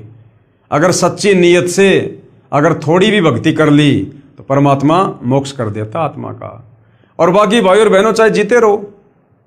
अब एक बात बताओ, आप और हमारा ये ज्ञान होने के बाद अब आप और हमारा यहां पर जीने का क्या मकसद है? ना हमने कोई बिजनेस खड़ा करना जिसके लिए हम जी रहे हैं, ना हमने यहां पर कोई काम धंधे को आगे बढ़ाना, ना हमने कोई रिश्तेदारियों से प्यार और ये भाईचारा बढ़ाना। हमने करना क्या है? हमें परमात्मा ने अंत दिखा दिया, भविष्य दिखा दिया कि बिना भक्ति के आगे अंधकार ही अंधकार है, और यहां से निकल लोगे तो फायदा है, नहीं तो ये काल का लोक है। अगर किसी भी पॉइंट पे फिसल गए तो फिर से जन्म मरण। तो आप और हमारा भाई और बहनों, चाहे हम 10 साल जिए चाहे 100 साल जिए, हमारा मकसद क्या है? जब तक हम जी रहे हैं तब तक हमारा मकसद ये कि भक्ति ज्यादा से ज्यादा करके भक्ति धन इकट्ठा करें और हम सतलोक चलें। और दूसरा तो भगत का कोई मकसद यहां इस काल के लोक में जीने का हो ही नहीं सकता कि भाई 2 साल बाद मेरे पोता होगा, मैं पोते का मुंह देखूंगा। अगर इस प्रकार की भी मन में कोई इच्छा है तो वो भगत नहीं है। बड़ा मकान बनाने की, बड़ी कार कोठी लाने की इच्छा है, वो भगत नहीं है। इच्छा तो हमने यहां पर किसी चीज की करनी ही नहीं है कि 2 साल बाद इतने पैसे हो जाएंगे, फिर मकान बनाऊंगा, गाड़ी लाऊंगा। अगर 2 साल के बीच में मृत्यु हो गई तो हमारी इच्छा क्या थी? बड़ा मकान बनाने की, बड़ी गाड़ी लाने की, बच्चे की शादी करने की, पोते का मुंह देखने की। अगर उस काम के कंप्लीट होने से पहले जो हमने मन में इच्छा कर रखी थी, अगर उससे पहले हमारी मृत्यु हो गई तो हमारा मोक्ष नहीं होगा, क्योंकि अभी हमारी काल लोक में कुछ करने की, कुछ प्राप्त करने की इच्छा शेष है। इसलिए परमात्मा कहते हैं, चिंता तो हरि नाम की और ना चिंता दास है। और कोई योजना मत बनाओ, भगत कोई योजना ना बनाए किसी भी प्रकार की। सुबह रोटी मिल गई, शाम की रोटी की उम्मीद भी मत करना, ना जाने कब यहां से चलना हो जाए। और अगर आगे की कोई प्लानिंग, कोई योजना, कोई इच्छा मन में है तो वो अंतर्यामी परमात्मा नहीं लेके जाएगा, यहीं पे रहना पड़ेगा, उस इच्छा को पूरा करवाएगा पहले परमात्मा। तो यदि हमारा मकसद सतलोक जाने का है और काललोक की कोई इच्छा नहीं है, तो भाई और बहनों फिर एक बात बताओ, चाहे 10 साल जी लो, चाहे 50 साल जी लो, अरे रोज का हमारा तो वही कर्म है, हमारा तो वही कर्म है रोज का। और नया तो हमारे जीवन में कुछ होगा नहीं भक्ति के अलावा। ना हमने नया कुछ चाहिए, ना हमने सांसारिक चौंचलों में पड़ना, ना रिश्तेदारियों में ब्याह शादी, भात छूचक, लेन देन, बारात में जाना। तो फिर हमारे जीवन में उमंग क्या है, रंग क्या है? कुछ भी नहीं है। हम तो केवल भक्ति के लिए जी रहे हैं। सुबह उठे, सुबह का नित्य नियम, फिर परमात्मा के सुमरण कर लिए, कोई सत्संग सुन लिया, फिर दोपहर की रमेणी, फिर शाम की संध्या आरती, फिर कोई परमात्मा का कोई सत्संग सुन लिया, कोई सुमरण कर लिया। बस इसके अलावा हमारे डेली रूटीन में क्या है? इसके अलावा हम क्या करेंगे बताओ? तो ये काम चाहे 10 साल कर लो ढंग से, नियत से, और ये काम चाहे तुम 100 साल तक करते रहो। तो भगत का मकसद अब केवल सतलोक जाना होना चाहिए। और उसके लिए जो भक्ति हम धीरे धीरे हम 20 साल में पूरी करेंगे, अरे भैया अच्छे से मर्यादा में रह के और कशक बना के वो अपने 10 साल में पूरी कर लो ना। अब ज्ञान तो हो ही गया ना कि पीछे से बच्चों को संभालने वाला भगवान है, इस घर परिवार को संभालने वाला भगवान है। अब तत्व ज्ञान होने के बाद भगत ठेकेदार नहीं बनेगा अपने बच्चों का, अपने घर का, अपने बिजनेस का, अपने खेतों का। अगर ठेकेदार बना हुआ है तो फिर अभी उसकी सतलोक जाने की इच्छा नहीं है, उसका टारगेट अभी काललोक है। कितने जन्म हो चुके हैं? कोटि जन्म तू राजा की, न मिटी न मन की आशा। जिस व्यक्ति के 84 लाख योनियां भोगने के बाद एक मनुष्य जन्म होता है, और ये करोड़ों मनुष्य जन्म होने के बाद बड़ी मुश्किल से एक हमें राजा का जन्म मिलता है। और भगवान कहते हैं कोटि जन्म तू राजा की ना, कई करोड़ बार तू राजा रह चुका है। तो मनुष्य जीवन में हम कितनी बार रहे होंगे साधारण मनुष्य जीवन में?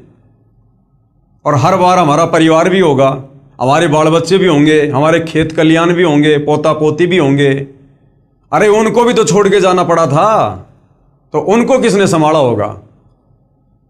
सब अपना भाग्य लिखवा के लाते हैं। कोई अपने माँ के, अपने बाप के, अपने दादा के या अपने बाप दादाओं की जमीन और प्रॉपर्टी और बिजनेस के भरोसे नहीं आता है। जिसका जैसा प्रारब्ध होता है, पाप और पुण्य होते हैं, उस आधार से उसको किस परिवार में जन्म देना है, यह धर्मराय पहले से माँ के पेट में नियत कर देता है। यहाँ कोई किसी के भरोसे नहीं आता। हम तो अपने बच्चों के ठेकेदार बन रहे हैं कि मेरे बच्चे छोटे छोटे हैं, अभी मेरे बिना कैसे परिवार चलेगा, मेरे बच्चों के भविष्य का क्या होगा। और हम आज समाज में देख रहे हैं, हम अपने आसपास घर में, रिश्तेदार में, गांव में देख रहे हैं, बच्चा पैदा होने से पहले बाप मर जाता है और वो बच्चा जन्म लेने के बाद बहुत बड़ा अधिकारी बनता है, उस गांव में एक नंबर की पार्टी बनता है। तो क्या उसके बाप ने बनाया उसको? उसके बाप ने पढ़ाया? तो भैया सब यहां पर अपना प्रारब्ध लिखवा कर लाते हैं। हम सब कबीर भगवान की आत्मा हैं। हम यहाँ एक दूसरे को अपना समझ रहे हैं कि मेरा बेटा, मेरी बेटी। अरे हम सब कबीर भगवान के बेटा बेटी हैं। हम सब आपस में भाई बहन हैं। हम हंस आत्मा हैं। इस काल ने हमारे को, हमारे इन ऋण संबंधों के चलते बेटा बेटी, माँ बाप, पोता पोती, इन संबंधों में बांध दिया। इसी को तो कर्म बंधन कहते हैं। एक लेवा एक देवा दूतम, कोई किसी का पिता नहीं पुत्तम। ऋण संबंध जुड़े सब नाता, अंश में से 12 बाटा। ये तो काल ने हमारे को इन कर्म बंधनों में, ऋण संबंधों में बांध रखा है, पिछले जन्म के लेन देन के चलते। बाकी यहां कोई किसी का बाप नहीं, कोई किसी का बेटा नहीं। आज बाप और बेटे का रिश्ता है, कल को बाप मरने के बाद भक्ति नहीं करी तो नाइजीरिया में जन्म लेगा, बेटा पाकिस्तान में जन्म लेगा। जिंदगी में दोबारा कभी एक दूसरे की शक्ल भी नहीं देख पाएंगे, और कभी मिल भी गए तो भाई साहब राम राम, बस इससे ज्यादा कुछ बोलना नहीं होगा। तो भाई और बहनों, इस तत्व ज्ञान से हमने हर प्रकार से कमर कस लेनी है, सर पे कफन बांध लेना है कि संभालने वाला परमात्मा है। तीनों लोकों में प्रवेश करके सबका धारण पोषण वो कबीर भगवान करता है। आप और हमें, जिनको हम अपनी अज्ञानता के चलते, जिनको बेटा बेटी और पति पत्नी मान रहे हैं, हमसे ज्यादा चिंता उस कबीर परमेश्वर को अपनी उन आत्माओं की है। हम क्या चिंता कर सकते हैं? और हमारी चिंता करने से क्या हो जाएगा? अरे माता पिता ने बच्चे को सुबह नहला के, कपड़े पहना के, टिफिन दे के बस में बैठा दिया, जा बेटा स्कूल में। 2 किलोमीटर बाद में बस एक्सीडेंट हो गई, बेटा मर गया। क्या कर लेंगे चिंता करके माता पिता? क्या कर लिया माता पिता ने? क्या बचाव कर लिया माता पिता ने? और वहां उस बच्चे की रक्षा करने वाला भी कबीर भगवान है, क्योंकि वो हमारा बेटा बेटी तो केवल इसी जन्म में है, झूठे रिश्ते नाते। असल में वो आत्मा भगवान की है, असली बेटा वो कबीर भगवान का है, सतगुरु रामपाल जी का है। तो भाई और बहनों, आप और हम भी केवल उतना ही बचाव कर सकते हैं जितना हमारे और उसके जो संस्कार आपस में जुड़े हुए हैं। अन्यथा ना बाप बेटे की रक्षा कर सकता, ना बेटा बाप की कर सकता है। यहां पर आंखों के सामने बेटा मर जाता है। आपने देखा नहीं, थोड़े दिन पहले नोएडा में एक लड़का था, कोई इंजीनियर जवान, और रात के समय उसकी गाड़ी एक नाले में जा गिरी और उसने वहीं से अपने बाप को फोन किया। बाप ने जो है प्रशासन को फोन किया। वहां बाप भी खड़ा है, प्रशासन भी खड़ा है, और वो बेटा धीरे धीरे धीरे धीरे उन सब की नजरों में उस पानी में डूब रहा है। वो उस दलदल में जा रहा है और सबकी आंखों के सामने वो डूब के मरा। ना उस बाप ने बचाया, ना प्रशासन ने बचाया। तो भाई और बहनों, यहां पर बचाने वाला ये कबीर भगवान है, और जिसके जैसे संस्कार हैं उस आधार से यहां पर रक्षा होती है। जबरदस्ती कबीर भगवान भी नहीं बचाता। इसलिए हम अपने बच्चों को भक्ति पर लगाएं, और भक्ति पर लग जाएंगे तो हम टेंशन फ्री हो जाएंगे फिर, क्योंकि उनकी नकेल हमने कबीर भगवान के हाथ में दे दी। अब कबीर परमात्मा जाने और वो उसकी आत्मा जाने। तो आप और हमने इस प्रकार से अपनी जिम्मेदारियों से तत्व ज्ञान को आधार बनाकर धीरे धीरे मुक्त होना है, मुक्त। तब भाई और बहनों बात बनेगी। नहीं तो रानी इंद्रमती की तरह फिर मानसरोवर पर जाकर फिर हमारे मन में वही विचार आएंगे, आए मेरा पोता रह गया, मेरी पोती रह गई, ये रह गया, मेरा वो रह गया। तो परमात्मा फिर हर एक से पूछेगा नहीं। तुम सोचो कि मेरे से गुरु जी पूछेंगे, ना ना ना ना। ये घटनाएं तो परमात्मा ने चारों युगों में इसलिए की ताकि हम कलयुग की बिचली पीढ़ी वालों को सबक मिले। अन्यथा आप सोचो कि अब आज वर्तमान में भी हमें गुरु जी वहां लेकर जाएंगे और वहां ले जाने के बाद गुरुजी हमसे पूछेंगे कि बेटा तेरी किसी में मोह ममता तो नहीं है, वहां नहीं पूछने वाला भगवान है। वहां तो ऑटोमेटिक यस नो ऑटोमेटिक है। तो अब आप और हमने इस प्रकार की गलती करनी नहीं है। हमने हर प्रकार से रिश्ते नातों से, परिवार संपत्ति से, यहीं से हाथ झाड़ के चलना है बिल्कुल, कि मेरा कुछ नहीं है, ये तो काल का किस ब्रह्मांड है, ये तो काल ने तपस्या करके भगवान से प्राप्त कर रखे हैं, मेरा क्या अधिकार है। अरे जैसे हम होटल में जाते हैं, 2 रात्रि रुकते हैं, 1000-2000 रुपये जमा करवाते हैं, और होटल में हमें पंखा, कूलर, बेड, टीवी सारी सुविधा मिलती है, और जब हम होटल छोड़ के चलते हैं तो पंखा, कूलर, टीवी में हमारी कोई रुचि बनती है क्या? क्योंकि हम हकीकत से परिचित हैं कि ये संपत्ति मेरी नहीं है, ये होटल मालिक की है। मैं यहां पर केवल 2 रात के लिए मैं किराएदार था। तो इसी प्रकार इस 21 ब्रह्मांड में भाई और बहनों, हम अपना कर्म भोगने के लिए आए, हम यहां पर जो है किराएदार हैं। ये होटल इस काल का है, यहां की सारी सामग्री इस काल की है। हमने तो यहां से वापस अपने पिता के घर चलना है, जहां हमें सारे ठाट बाट मिलेंगे, सारे सुख मिलेंगे।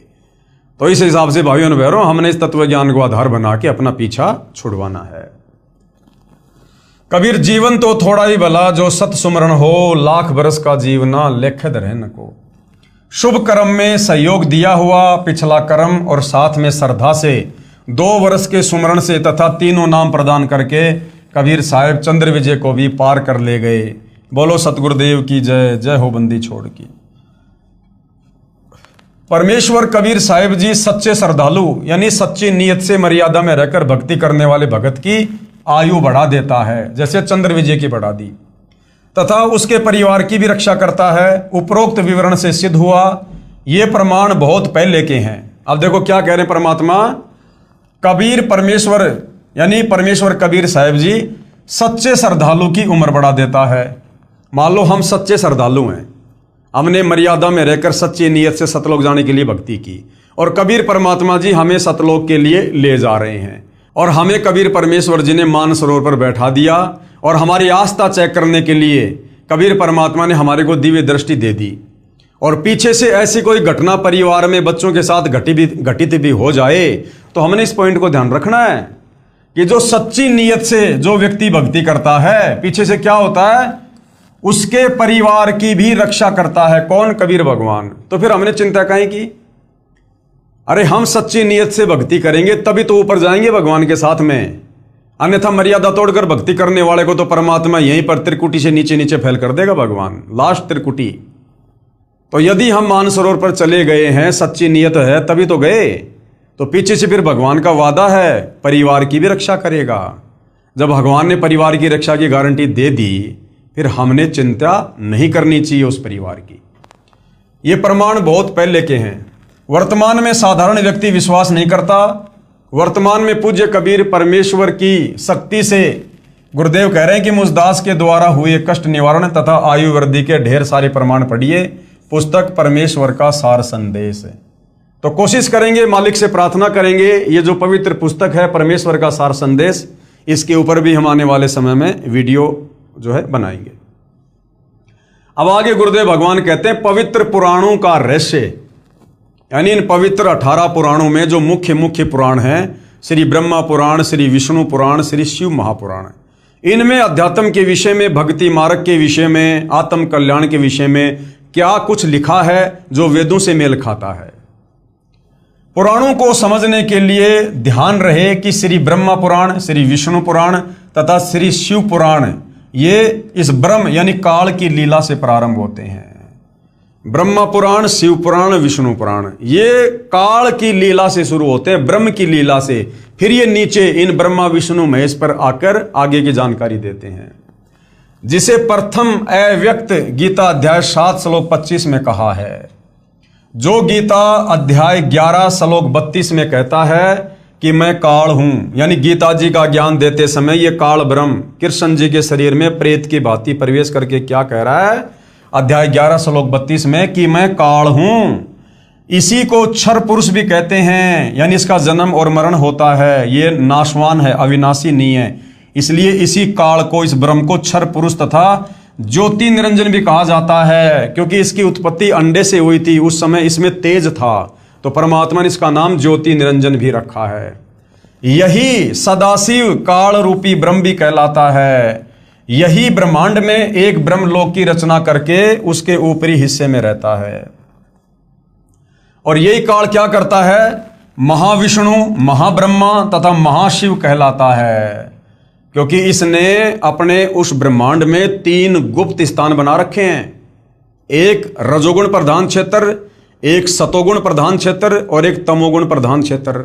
और जब इसने अपने तीनों पुत्रों की उत्पत्ति करनी होती है अपनी पत्नी दुर्गा के सहयोग से, तो ये दुर्गा को अपनी शक्ति से उस क्षेत्र में बुला लेता है और स्वयं भी वहां आ जाता है। और जब इसने रजोगुण युक्त बेटा उत्पन्न करना होता है तो उस रजोगुण युक्त क्षेत्र में ये काल स्वयं तो महाब्रह्मा रूप धारण कर लेता है और अपनी पत्नी दुर्गा को महासावित्री रूप बना देता है। और फिर जो पति पत्नी सहयोग से उस रजोगुण क्षेत्र में जो संतान उत्पन्न होती है वो रजोगुण युक्त हो जाती है और उसका नाम ये ब्रह्मा रख देते हैं। यही प्रक्रिया फिर ये सतोगुण क्षेत्र में करता है और एक विष्णु उत्पन्न करता है। यही प्रक्रिया फिर ये तमोगुण क्षेत्र में जाके करता है, खुद तो महाशिव बन जाता है और अपनी पत्नी दुर्गा को महापार्वती रूप बनाता है। और वहां जो बेटा उत्पन्न होता है उसको तमोगुण युक्त कर देते हैं और उसका नाम शिव रख देते हैं। तो ये काल ही क्या कहलाता है? यही महाविष्णु, महाब्रह्मा तथा महाशिव। एक तो होता है विष्णु, ब्रह्मा और शिव। इन तीनों से पहले शब्द लग गए महा, यानी महाविष्णु। जहां जहां महाविष्णु शब्द है समझ लो विष्णु रूप में काल है। जहां जहां महाब्रह्मा शब्द है समझ लो ब्रह्मा रूप में काल है। और जहां जहां महाशिव है वहां समझ लो शिव रूप में यह काल है। यही महाविष्णु, महाब्रह्मा तथा महाशिव कहलाता है तथा उस क्षेत्र को काशी भी कहते हैं। उसी में रजोगुण प्रधान, सतगुण प्रधान तथा तमगुण प्रधान 3 स्थान बनाकर अपनी पत्नी दुर्गा यानी महालक्ष्मी को साथ रखकर 3 पुत्रों रजगुण श्री ब्रह्मा जी, सतगुण श्री विष्णु जी और तमगुण श्री शिव जी की उत्पत्ति करके अचेत कर देता है। अचेत अवस्था में ही इनकी परवरिश करता रहता है। अब इनकी जो परवरिश है वो कैसे होती है? अचेत अवस्था में, क्योंकि आध्यात्मिक शक्तियां हैं भाई और बहनों।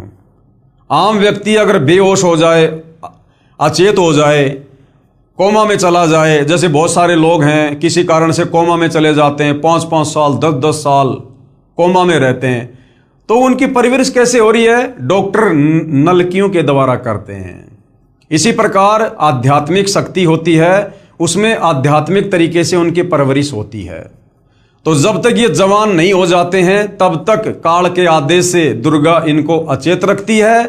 श्री ब्रह्मा जी को कमल के फूल पर, विष्णु जी को शेषनाग की सैया पर और शंकर जी को कैलाश पर्वत पर, और बेहोश रूप में, अचेत रूप में दुर्गा इनकी परवरिश करती रहती है। यानी इनमें जो भी सॉफ्टवेयर डाउनलोड करना होता है वो इनकी अचेत अवस्था में डाउनलोड करते रहते हैं। अब एक बात बताओ, समुद्र मंथन के दौरान इस काल ने ब्रह्मा जी को 4 वेद दिए और चारों वेदों को ब्रह्मा जी ने पढ़ा। अब बताओ भाई और बहनों, ब्रह्मा जी कौन सी स्कूल में गया था? ब्रह्मा जी कौन सा कॉलेज करके आया था? ब्रह्मा जी के गुरु का क्या नाम है जिसने उसको अक्षर ज्ञान कराया हो, क ख ग घ उसको संस्कृत उसको सिखाई हो? उस अचेत अवस्था में काल ने उसके अंदर सब कुछ डाउनलोड कर दिया, उसको पढ़ा भी दिया, लिखा भी दिया, आगे क्या करना तेरे को सब कर दिया, सॉफ्टवेयर डाल दिया उसके अंदर, अब अपडेट कर दिया ब्रह्मा को अपनी सिद्धि शक्ति से। और ब्रह्मा कभी स्कूल में नहीं गया और तुरंत चारों वेदों को पढ़ने लगा संस्कृत भाषा में। तो इस प्रकार से इनकी अचेत अवस्था में काल ने तीनों की परवरिश की। जवान होने पर श्री ब्रह्मा जी को कमल के फूल पर, श्री विष्णु जी को शेषनाग पर तथा श्री शिव जी को कैलाश पर्वत पर चेत कर देता है। इन तीनों भगवानों को यानी ब्रह्मा विष्णु महेश को स्वयं ज्ञान नहीं है कि हमारा उत्पत्तिकर्ता कौन है। इन ब्रह्मा विष्णु महेश को खुद नहीं पता कि हमारा बाप कौन है, माता कौन है। इसकी चेतना तो इनको आ गई काल प्रेरणा से। विष्णु जी ने बता दिया कि मुझे याद आ गया जब मैं पालने में झूल रहा था, छोटा सा था, तो ये देवी मुझे खिला रही थी, ये अपन तीनों की माता है। लेकिन इनके बाप का इन तीनों को आज तक नहीं पता कि हमारा बाप कौन है। अब सोचो भाई और बहनों, आम समाज में जिस लड़के या लड़की को अपने बाप का पता ना हो, लोग उसको किस दृष्टि से देखते हैं। और हम इनकी पूजा कर रहे हैं जिनको अपने बाप का पता नहीं। इन तीनों प्रभुओं को स्वयं ज्ञान नहीं कि हमारा उत्पत्तिकर्ता कौन है। यही काल रूपी ब्रह्म ही विष्णु रूप धारण करके अपनी नाभि से कमल उत्पन्न करके उस पर श्री ब्रह्मा जी को रखकर होश में कर देता है। यही जब चाहे श्री ब्रह्मा, श्री विष्णु, श्री शिव रूप धारण करके दृष्टिगोचर होता है। यानी काल अपने वास्तविक काल रूप में दर्शन नहीं देता, उसने प्रतिज्ञा कर रखी है, लेकिन अपने तीनों बेटों के रूप में या अन्य किसी ऋषि महात्मा के रूप में वो जब चाहे जहां चाहे प्रकट हो सकता है। यह काल अपने वास्तविक रूप में कभी प्रकट नहीं होता, जो काल ने श्रीमद् भगवद गीता जी का ज्ञान देते समय दिखाया था। गीता अध्याय 10 श्लोक 11 में प्रमाण है। श्रीमद् भगवद गीता अध्याय 11 श्लोक 47 और 48 में कहा कि हे अर्जुन, ये मेरा वास्तविक काल रूप तेरे अतिरिक्त न तो पहले किसी ने देखा है, यानी ब्रह्मा विष्णु महेश ने भी नहीं देखा, तथा नहीं आगे कोई देख पाएगा, आगे भी नहीं देख पाएंगे ब्रह्मा विष्णु महेश। ये तो मैंने तेरे ऊपर अनुग्रह करके दिखाया है। ये मुझ ब्रह्म का 1000 भुजाओं व नेत्रों आदि वाला काल रूप वेदों में वर्णित विधि से, जैसे यज्ञ, ओम नाम के जाप आदि से कभी नहीं देखा जा सकता। भावार्थ है कि वेदों में वर्णित विधि से प्रभु प्राप्ति नहीं है, इसलिए ऋषियों, महर्षियों ने वेदों में ओम नाम को प्रभु प्राप्ति का जानकर प्रभु प्राप्ति के लिए यज्ञ तथा ओम नाम के जाप की घोर साधनाएं की, परंतु ब्रह्म के दर्शन नहीं हुए। अब बेचारे ऋषियों को, मुनियों को तत्व ज्ञान का पता नहीं, सृष्टि रचना का पता नहीं, 5वें वेद सूक्ष्म वेद का ज्ञान नहीं। इन्होंने वेदों को पढ़ा, वेदों में एक ओम नाम है। यजुर्वेद अध्याय 40 मंत्र 10 या 15 एक ओम नाम है। गीता अध्याय 8 श्लोक 13 इसमें ओम नाम है। अब इन ऋषियों ने वेदों को पढ़ा। अब वेदों में महिमा तो लिखी है भगवान की, परमेश्वर की, और मंत्र जाप करने का इस काल का। तो ऋषि मुनियों ने इस ओम नाम को, जो काल का मंत्र है, इसी को पूर्ण ब्रह्म परमात्मा का मंत्र मान लिया और लग गए दिन रात एक कर दी परमात्मा प्राप्ति के लिए, भगवान के दर्शन करने के लिए। अब इन बेचारों को तत्व ज्ञान नहीं, इनको सृष्टि रचना नहीं, कि काल को तो श्राप लगा हुआ भाई 1 लाख मानव शरीरधारी आत्मा खाने का, और इसने प्रतिज्ञा कर रखी अपनी पत्नी दुर्गा को, कहा कि मैं कभी किसी को अपने वास्तविक काल रूप में दर्शन नहीं दूंगा। तो बेचारे ऋषि मुनि महात्मा ओम नाम का जाप कर करके समाधि लगा लगा के थक गए, लेकिन उनको इस काल ब्रह्म ने दर्शन नहीं दिए। और जो परमात्मा दर्शन देता है, मिलता है, वो विधि तत्वदर्शी संत के अलावा इन चारों वेदों में नहीं। तो तत्वदर्शी संत उनको मिला नहीं जिससे परमात्मा के दर्शन हो। तो इस कारण से भाइयों और बहनों, इन साधु संत महात्माओं ने समाधि लगाई, तप किए, ओम नाम का जाप किया, लेकिन काल की प्रतिज्ञा है मैं किसी को दर्शन दूंगा नहीं, उसने दर्शन दिए नहीं। जिस कारण से अंत में उन साधु संत महात्माओं ने यह निर्णय कर लिया कि परमात्मा निराकार है, जबकि वो निराकार नहीं, वो काल साकार है, लेकिन अपनी प्रतिज्ञावश वो किसी को दर्शन नहीं देता। ओम नाम को प्रभु प्राप्ति का जानकर प्रभु प्राप्ति के लिए यज्ञ तथा ओम नाम के जाप की घोर साधनाएं की, परंतु इस ब्रह्म के दर्शन नहीं हुए। किसी ने कमलों का प्रकाश देख लिया, किसी ने शरीर में ज्योति देखी तथा धुनें सुनी, जो काल ब्रह्म का छल है, ये अपने तक नहीं पहुंचने देता किसी की भी सुरती को। किसी ने सहस्त्र कमल की 1000 ज्योतियों से निकल रहा प्रकाश देखकर प्रभु की प्राप्ति मान ली। जैसे किसी स्थान पर एक ही रंग के 1000 बल्ब एक दूसरे के साथ सटाकर गोलाकार में जगह रखे हों, दूर से देखने वाले को एक प्रकाश समूह ही दिखाई देगा, यानी एक आग का सा गोला दिखाई देगा, लेकिन उसके निकट जाने पर पता लगता है कि ये तो बल्बों यानी उन लटुओं का प्रकाश है, अलग अलग है। तो जिस एकाध की समाधि सहस्त्र कमल दल में चली गई, वहां पर इसने 1000 ज्योतियां दिखा दी अपनी, जिस कारण से उसने मान लिया कि बस यही परमात्मा है, ज्योति रूप ही है भगवान। इसी प्रकार कुछ साधक हठ योग करके शरीर में अंतर्मुख होकर कुछ आतिशबाजी को देखकर प्रभु की प्राप्ति मान लेते हैं, उसी में खुश हो जाते हैं कि हमने कर लिए भगवान के दर्शन। उसी काल जाल को आनंद मानकर अपना अनमोल जीवन नष्ट कर जाते हैं। वेदों में स्पष्ट लिखा है कि परमेश्वर सशरीर है। यजुर्वेद अध्याय 1 मंत्र 15 तथा अध्याय 5 मंत्र 1 में इसका प्रमाण है। अग्ने तनुर अशी, यानी परमात्मा सशरीर है।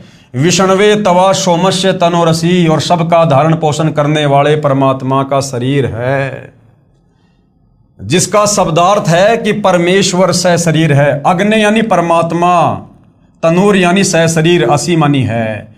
परमेश्वर सह शरीर है, वो निराकार नहीं है। उस सर्व पालन करता अमर पुरुष सत्य पुरुष का शरीर है, अर्थात परमेश्वर आकार में है। इसीलिए ऋषियों ने प्रभु दर्शन के लिए घोर साधनाएं की, परंतु वेदों में वर्णित विधि से प्रभु प्राप्ति नहीं हो सकती। ओम नाम के जाप से परमात्मा प्राप्ति नहीं हो सकती। ओम नाम के जाप से तो ये काल ही दर्शन नहीं देता। इसलिए आज तक सर्व साधकों यानी भक्तों, ऋषियों, ये भाई और बहनों, आज से पहले जो त्रेता द्वापर सतयुग में जो भगत थे, जो भक्ति करते थे, जैसे आज आप और हम कर रहे हैं, उस समय उनको ऋषि कहा जाता था, उनको मुनि कहा जाता था। तो चाहे भगत को हो, चाहे संत को हो, चाहे साधक को हो, चाहे योगी को हो, चाहे ऋषि को हो, चाहे मुनि को हो, ये एक ही बात है। जैसे जल पानी नीर, जल पानी नीर। कोई ये सोचे कि तो बहुत बड़ी तोप होंगे, इनके नाम को तो ऋषि कहा करते थे। अरे आज जैसे पवन दास, ऐसे चाहे मुनि पवन कह दो, ऋषि पवन कह दो, बात एक ही है। इसलिए आज तक सर्व साधकों यानी भक्तों, ऋषियों आदि ने अपने अनुभव की पुस्तकों की रचना कर दी जो वेद ज्ञान विरुद्ध है, और उन्होंने फिर आगे चलकर अपने अपने अनुभव की पुस्तकें बना दी कि मैंने ऐसे ऐसे ओम नाम का जाप किया, मैंने इतने साल समाधि लगाई, समाधि अवस्था में मुझे उस प्रभु के ज्योति रूप में दर्शन हुए हैं। परमात्मा तो वास्तव में निराकार है, उसका मनुष्य जैसा शरीर नहीं है, वो तो ज्योति ज्योति उसका रूप है, आकार है। और आम समाज ने इन बातों को सत्य मान लिया और भगवान को निराकार साबित कर दिया। अब सर्व भगत समाज पवित्र वेदों के स्थान पर अन्य महर्षियों या संतों के अनुभव से बनी पुस्तकों के ज्ञान पर आधारित हो चुका है। अब वेद कौन पढ़े भाई? वेद तो इतनी मोटी मोटी पुस्तकें, ऊपर से वो संस्कृत में, कौन पढ़े? आम व्यक्ति को पढ़ने का अधिकार भी नहीं था। फिर क्या करते ये साधु संत महात्मा? अपने अनुभव की छोटी छोटी पुस्तकें निकाल देते कि हमने वेदों को पढ़कर निष्कर्ष निकालकर, वेदों का निचोड़ निकालकर ये पुस्तक बनाई है। तो आम आदमी बेचारा उस पुस्तक को वेद ज्ञान युक्त पुस्तक मानकर, जो वास्तव में उस ऋषि का अपना भक्ति अनुभव था, जो वेदों के विरुद्ध था, हमने उसी को सत्य मानकर उसी के अनुसार फिर हमने साधना करनी शुरू कर दी। ऐसे फिर ये शास्त्र विरुद्ध साधना पूरे समाज में फैल गई सदियों से। पवित्र वेदों तथा श्रीमद् भगवद गीता जी का ज्ञानदाता ब्रह्म कह रहा है कि तीनों गुण, रजगुण ब्रह्मा, सतगुण विष्णु, तमगुण शंकर जी, इनकी इष्ट रूप में पूजा के योग्य नहीं है। गीता अध्याय 7 श्लोक 12 से 15, ये गीता ज्ञान देने वाला काल ब्रह्म खुद कह रहा है कि ब्रह्मा विष्णु महेश यानी रजगुण सतगुण तमगुण, ये तीनों देवता पूजा के योग्य नहीं है। ब्रह्मा विष्णु महेश की पूजा का विधान नहीं है, क्योंकि ये भी नाशवान है, अर्थात जन्म मरण में है, तथा कर्म का फल ज्यों का त्यों ही देते हैं। पाप यानी पाप नाश नहीं कर सकते। कौन? ब्रह्मा विष्णु महेश। इनके पुजारी भक्तों को प्रारब्ध में लिखे कष्ट को भोगना ही पड़ता है। इन तीनों भगवानों की साधना से क्षणिक सांसारिक सुख तो प्राप्त हो जाता है, परंतु पूर्ण मोक्ष नहीं होता, अर्थात जन्म मरण से छुटकारा नहीं है। इन तीनों प्रभुओं श्री ब्रह्मा जी, श्री विष्णु जी, श्री शिव जी से मिलने वाले क्षणिक लाभ पर जिनकी आस्था बनी है, वे राक्षस स्वभाव को धारण किए हुए मनुष्यों में नीच दुष्कर्म करने वाले मूर्ख मुझ काल ब्रह्म को भी नहीं भजते। इसका प्रमाण है श्रीमद् भगवद गीता अध्याय 7 श्लोक 12 से 15। क्योंकि ब्रह्म साधक अधिक समय तक ब्रह्मलोक में बने महास्वर्ग में अपने नाम व पुण्यों की कमाई के आधार पर रहता है। यानी ब्रह्मा विष्णु महेश की साधना के बजाय यदि कोई काल की ओम नाम की साधना करता है, तो ब्रह्मा विष्णु महेश की भक्ति करके जितने दिन आप स्वर्ग में रह सकते हो, उससे कई गुना ज्यादा आप स्वर्ग से ऊपर ओम नाम की कमाई करके, ब्रह्म का जाप करके आप महास्वर्ग में रह सकते हो। लेकिन वापस महास्वर्ग वाले प्राणी को भी आना पड़ेगा जन्म और मरण में। इसलिए काल कह रहा है कि तीनों भगवानों से कुछ ज्यादा राहत मैं दे सकता हूं, परंतु यह ब्रह्मलोक तथा काल ब्रह्म भी नाशवान है। यह काल भी नाशवान है और इसका ब्रह्मलोक भी नाशवान है। गीता अध्याय 8 श्लोक 16 में कहा कि ब्रह्मलोक तक सर्वलोक नाशवान है, तथा गीता अध्याय 2 श्लोक 12 तथा अध्याय 4 श्लोक 5 में स्वयं गीता ज्ञानदाता ब्रह्म कह रहा है कि मेरी भी जन्म और मृत्यु होती है अर्जुन, मेरी भी जन्म और मृत्यु होती है, अर्थात मैं भी नाशवान हूं। इसलिए पवित्र गीता अध्याय 7 श्लोक 18 में कहा कि जो चौथे प्रकार के मेरे ब्रह्म के साधक जो ज्ञानी है, जो वेदों के ज्ञान के आधार पर जान लेते हैं कि केवल एक पूर्ण परमात्मा ही इष्ट रूप में पूज्य है, वही पाप नाशक है, पूर्ण मोक्षदायक है तथा मानव शरीर प्रभु प्राप्ति के लिए मिला है। उन्होंने वेदों का स्वयं ही निष्कर्ष निकाल ले लिया कि ओम नाम यही एक मंत्र है जो प्रभु प्राप्ति का है। इसी ओम मंत्र के जाप से हजारों वर्ष साधना करके अपने शरीर को भी न्यौछावर कर दिया, परंतु प्रभु दर्शन नहीं हुए। अन्य उपलब्धियां हो गई, कुछ सिद्धियां प्राप्त हो गई तथा स्वर्ग महास्वर्ग आदि में उच्च पद प्राप्त हो गए। फिर भजन कमाई तथा पुण्यों की कमाई समाप्त होने पर पुनः जन्म मरण तथा 84 लाख प्राणियों के शरीर में घोर कष्ट तथा नरक में पाप कर्म का फल भोगना ही पड़ रहा है। पवित्र यजुर्वेद अध्याय 40 मंत्र 10 तथा पवित्र गीता अध्याय 4 श्लोक 34 में उपरोक्त दोनों शास्त्रों का ज्ञान दाता ब्रह्म कह रहा है कि उस पूर्ण परमात्मा के विषय में मैं काल रूपी ब्रह्म नहीं जानता। उस परमेश्वर के विषय में कि जहां जाने के बाद साधक लौटकर संसार में नहीं आता, जन्म मरण नहीं होता, उस परमेश्वर के विषय में पूर्ण जानकारी अर्थात तत्व ज्ञान तथा उस परमेश्वर की प्राप्ति की विधि अर्थात पूर्ण मोक्ष मार्ग की जानकारी के लिए तत्वदर्शी संतों की खोज कर 21 ब्रह्मांड के स्वामी काल ने अपना निष्कर्ष दे दिया पूरा गीता ज्ञान देकर कि भाई मेरी साधना का मंत्र है ओम, और मैं रहता हूं ब्रह्मलोक में, और ओम नाम की कमाई करके साधक मेरे ब्रह्मलोक में आ जाएगा। ब्रह्मलोक में स्वर्ग से ज्यादा आनंद है, मौज मस्ती है, ज्यादा समय रहेगा। लेकिन ब्रह्मलोक पर्यंत सारे लोक पुनरावर्ती में है। ब्रह्मलोक में आया हुआ साधक भी अपना कर्म भोगकर वापस नीचे पृथ्वी पर जाएगा, गधा कुत्ता बनेगा, जन्म मरण का कष्ट सहेगा, कभी नरक में जाएगा। फिर कह रहा है यदि तेरे को पूर्ण मुक्ति चाहिए, पूर्ण मोक्ष चाहिए, परम शांति चाहिए, तो चाहता कि मैं कभी ना जन्मूं, मैं कभी ना मरूं, कभी बूढ़ा ना हूं, कोई काम धंधा ना करना पड़े, सदा मैं अविनाशी रहूं, सारे ठाट बाट हों, जहां पर 84 लाख योनियां ना हो, कोई नरक ना हो, जन्म मरण ना हो, तो उसके लिए कह रहा भैया तू तत्वदर्शी संत की शरण में चला जा। गीता अध्याय 4 श्लोक 34। वो तत्वदर्शी संत तुझे परमात्मा की भक्ति बताएगा, वो तत्वदर्शी संत ही तुझे पूरा आध्यात्मिक ज्ञान देगा, पूरी सृष्टि रचना बताएगा, मुझकाल के विषय में भी बताएगा, मैं क्यों जन्मता हूं, क्यों मरता हूं, मैंने सतलोक में क्या गलती करी थी, क्यों मेरे किस ब्रह्मांड में कोई भी प्राणी सुखी नहीं है, क्यों यहां पर जन्म मरण का रोग लगा हुआ है, क्यों लग 84 योनि में सब लोग पीड़ा भोग रहे हैं। ये बातें तुझे वो तत्वदर्शी संत ही बताएगा। तो गीता ज्ञानदाता काल ब्रह्म ने ऑप्शन छोड़ दिया कि भैया कंप्लीट मोक्ष मार्ग, कंप्लीट भक्ति विधि मुझ काल ब्रह्म को भी नहीं पता है, इसके लिए तो किसी तत्वदर्शी संत की शरण में जा। तो आज भाई और बहनों वह तत्वदर्शी संत सतगुरु रामपाल जी हैं। बहुत बड़ा मौका, जबरदस्त सुअवसर है। फिर जैसे वे साधना बताएं वैसे कर, उसके पश्चात उस परम पद परमेश्वर की खोज करनी चाहिए, अर्थात सतलोक के लिए भक्ति जी जान से करनी चाहिए, जिसमें गए हुए भगत फिर लौटकर संसार में नहीं आते, यानी मेरे वाले संसार में 21 ब्रह्मांड में नहीं आते, जो सतलोक चले जाते हैं, अर्थात पूर्ण मोक्ष प्राप्त करके सदा के लिए जन्म मृत्यु तथा 84 लाख योनियों के कष्ट तथा नरक की पीड़ा के कष्ट से मुक्त हो जाते हैं, तथा पूर्ण शांति प्राप्त करके शाश्वत स्थानम अविनाशी लोक अर्थात सतलोक को प्राप्त हो जाते हैं। इसका प्रमाण गीता जी अध्याय 15 श्लोक 1 से 4 तत्वदर्शी संत की यहाँ पर पूरी तरह से पहचान बताई गई है, तथा गीता अध्याय 18 श्लोक 62 और ऋग्वेद मंडल 1 सूक्त 24 मंत्र 1 और 2 में। तत्वदर्शी संत के न मिलने के कारण सभी ऋषिजन यानी सभी भगत, त्रेता सतयुग और द्वापर वाले सभी ऋषिजन यानी भगत जन वेदों अनुसार साधना करके भी महाकष्ट में ही रह जाते हैं।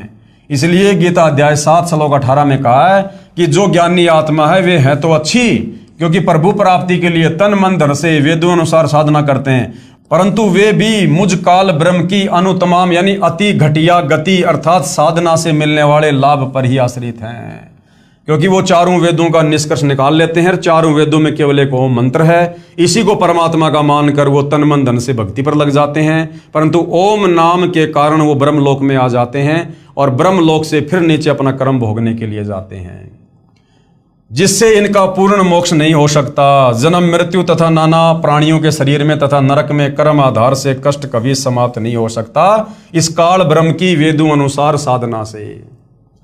ज्योति निरंजन अर्थात काल रूपी ब्रह्म ने कसम खाई है कि मैं कभी भी किसी को किसी भी साधना से अपने असली काल रूप में दर्शन नहीं दूंगा। इसलिए यही काल रूपी ब्रह्म ही अपने पुत्रों ब्रह्मा विष्णु शिव के रूप में दिखाई देकर नाना लीला करता है, ये चरित्र करता है, जिस कारण से अन्य जन सोचते हैं कि ये लीला भगवान विष्णु ने की है, कभी कहते हैं कि ये लीला श्री ब्रह्मा ने की है, कभी कहते हैं कि ये लीला श्री शिव ने की है। जैसे आम व्यक्ति कहता है कि श्री ब्रह्मा जी की उत्पत्ति श्री विष्णु जी की नाभि से नाभि कमल पर हुई, उस समय श्री विष्णु जी के रूप में काल ने अपनी नाभि के कमल प्रकट किया था। तो ऐसे ये काल अपने तीनों पुत्रों का रूप बनाकर तरह तरह की लीला करके और भक्तों को भ्रमित रखता है। ब्रह्मा पुराण यानी सृष्टि वर्णन नामक अध्याय में श्री लोमय ऋषि, जिसे सूत जी भी कहा जाता है, इन्होंने अपने गुरुदेव श्री व्यास ऋषि से सुना ज्ञान कहा है कि व्यास जी ने श्री नारद जी से सुना तथा श्री नारद जी ने अपने पिता श्री ब्रह्मा जी से जानकारी प्राप्त की थी। श्री ब्रह्मा जी को स्वयं ज्ञान नहीं कि मैं कहां से उत्पन्न हुआ। श्री देवी महापुराण 3रा स्कंद, ब्रह्मा खुद कह रहा कि बेटा नारद मुझे पता नहीं मैं कमल के फूल पर कैसे आ गया, कौन मेरा माँ है, कौन मेरा बाप है, मुझे कुछ पता नहीं। ब्रह्मा जी को खुद अपनी उत्पत्ति का नहीं पता, ब्रह्मा भला सृष्टि की उत्पत्ति कैसे करेगा। श्री देवी महापुराण 3रे स्कंद में साफ साफ लिखा हुआ, 6ठा अध्याय 3रा स्कंद। इसका भावार्थ ये नहीं है कि पुराणों का ज्ञान गलत है। जो ज्ञान श्री ब्रह्मा जी ने होश में आने के पश्चात कहा है वह उसी स्तर तक तो सही है, परंतु चेत होने से पूर्व का ज्ञान दंत कथा लोकवेद है। जो पूर्ण परमेश्वर ने प्रथम सतयुग में सतसुकृत नाम से प्रकट होकर तत्वदर्शी संत रूप से तत्व ज्ञान तथा वास्तविक सृष्टि रचना का ज्ञान श्री ब्रह्मा जी तथा श्री मनु जी आदि को दिया था। इन्होंने सुनकर भी अनसुना कर दिया। तत्पश्चात जब श्री ब्रह्मा जी से इसी के वंशज पूछने लगे तो उस सुने सुनाए ज्ञान के आधार से कुछ मिलावट करके पूर्व का ज्ञान कहा है, जिस कारण से कोई पुराण निर्णायक ज्ञान युक्त नहीं है। किसी पुराण के आधार से सिद्ध होता है कि श्री विष्णु जी की उत्पत्ति श्री ब्रह्मा जी से हुई है, किसी पुराण से सिद्ध होता है कि श्री ब्रह्मा जी की उत्पत्ति श्री विष्णु जी से हुई, आदि आदि। इसी कारण सभी ऋषिजन तथा श्री ब्रह्मा विष्णु तथा शिव जी भी संशय में हैं। यानी इनके जो भगत हैं ब्रह्मा विष्णु महेश के, जब ये इनकी पूजा करते हैं, समाधि लगाते हैं, तो समाधि अवस्था में ये काल ब्रह्मा जी के उपासक को ब्रह्मा रूप बनाकर दर्शन दे देता है, विष्णु जी के उपासक को विष्णु रूप बनाकर दर्शन दे देता है, शंकर जी के भगत को शंकर जी का रूप बनाकर दर्शन दे देता है, प्रकट हो जाता है। और वो साधक समझ लेते हैं कि बस ब्रह्मा जी भगवान है, विष्णु जी के साधक समझते श्री विष्णु जी परमात्मा है, और आपस में एक दूसरे को सर्वश्रेष्ठ बताकर आगे प्रचार प्रसार करते रहते हैं। और इसी आधार से उन साधकों ने, उन ऋषियों ने आगे चलकर अपने अनुभव की पुस्तकें लिख दी। किसी ने लिख दिया कि श्री ब्रह्मा जी भगवान है, शंकर और विष्णु ब्रह्मा जी से तो उत्पन्न हुए हैं। विष्णु जी के उपासक ने लिख दिया कि विष्णु भगवान है, ब्रह्मा जी और शंकर जी विष्णु जी से उत्पन्न हुए हैं। कोई शंकर जी का भगत लिख देता कि बस ब्रह्मा और विष्णु शंकर जी से उत्पन्न हुए हैं, यही महेश्वर है, मृत्युंजय है। तो इस प्रकार से इस काल ने भाई और बहनों 21 ब्रह्मांड के प्राणियों को अपने भोजन के लिए, इसको रोजाना 1 लाख प्राणी खाने होते हैं, और इसको पता है कि ये मेरा भोजन, ये जीव यदि यहाँ से मुक्त हो सकते हैं मेरे 21 ब्रह्मांड से, तो केवल शास्त्रों के आधार से भक्ति करने से मुक्त हो सकते हैं। तो उसके लिए भाई और बहनों इसका परम कर्तव्य बन गया, इसकी मजबूरी होगी हमें धर्मशास्त्रों के आधार पर अपने द्वारा भेजे गए साधु संत ऋषियों गुरुओं के द्वारा उल्टी व्याख्या करवा के, शास्त्र विरुद्ध साधना करवा के हमें अपने जाल में फंसा के अपने भोजन के लिए रखता है।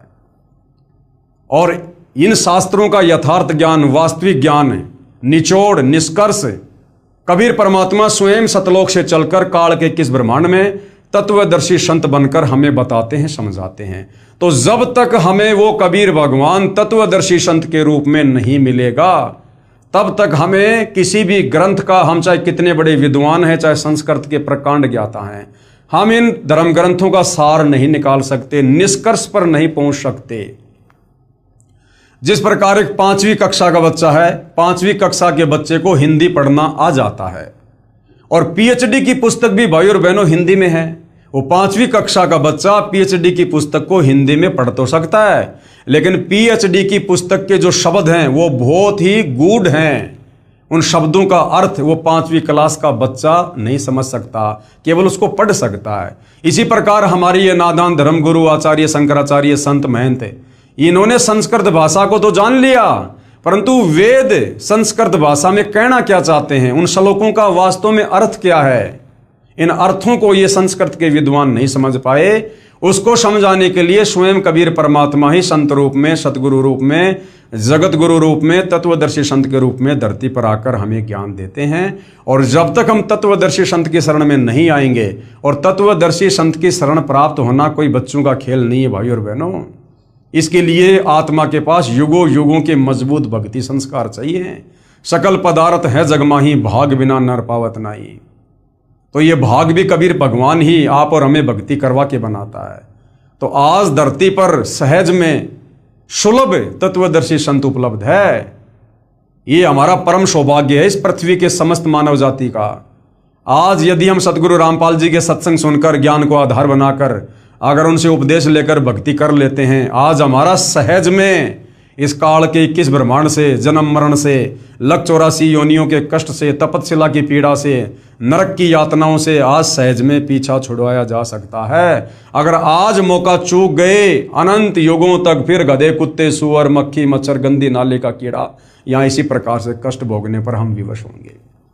तो भाई और बहनों, ये जो पुराण हैं, इनमें भी जहाँ तक वेदों के अनुसार ज्ञान है, उसका समर्थन सतगुरु रामपाल जी कर रहे हैं और हमें इनका सार निकाल कर समझा रहे हैं। और जो ज्ञान इन पुराणों में वेदों के विरुद्ध है, वो हमारे किसी मतलब का नहीं, वो किसी साधु संत ऋषि महात्मा के अपने अनुभव का ज्ञान है, जो वेदों से मेल नहीं खाता, वो हमारे किसी काम का नहीं है। तो भाई और बहनों, अगले एपिसोड में हम पढ़ेंगे श्री ब्रह्मा जी तथा श्री विष्णु जी का युद्ध। अब बताओ, ये देवी देवता भी आपस में लड़ते हैं, आम आदमी कैसे इनकी भक्ति करके लड़ाई झगड़े से दूर हो सकता है? ये खुद भी लड़ाई झगड़ा करते हैं। तो अगले टॉपिक में हम इसी विषय पर चर्चा करेंगे और अच्छे से अध्यात्म को जानने का प्रयास करेंगे। तब तक पूज्य गुरुदेव भगवान हम सबको आज्ञा दे, आशीर्वाद दे, सद्बुद्धि दे, हमारा मार्गदर्शन करें। बंदी छोड़ सतगुरु रामपाल जी परमेश्वर जी की जय।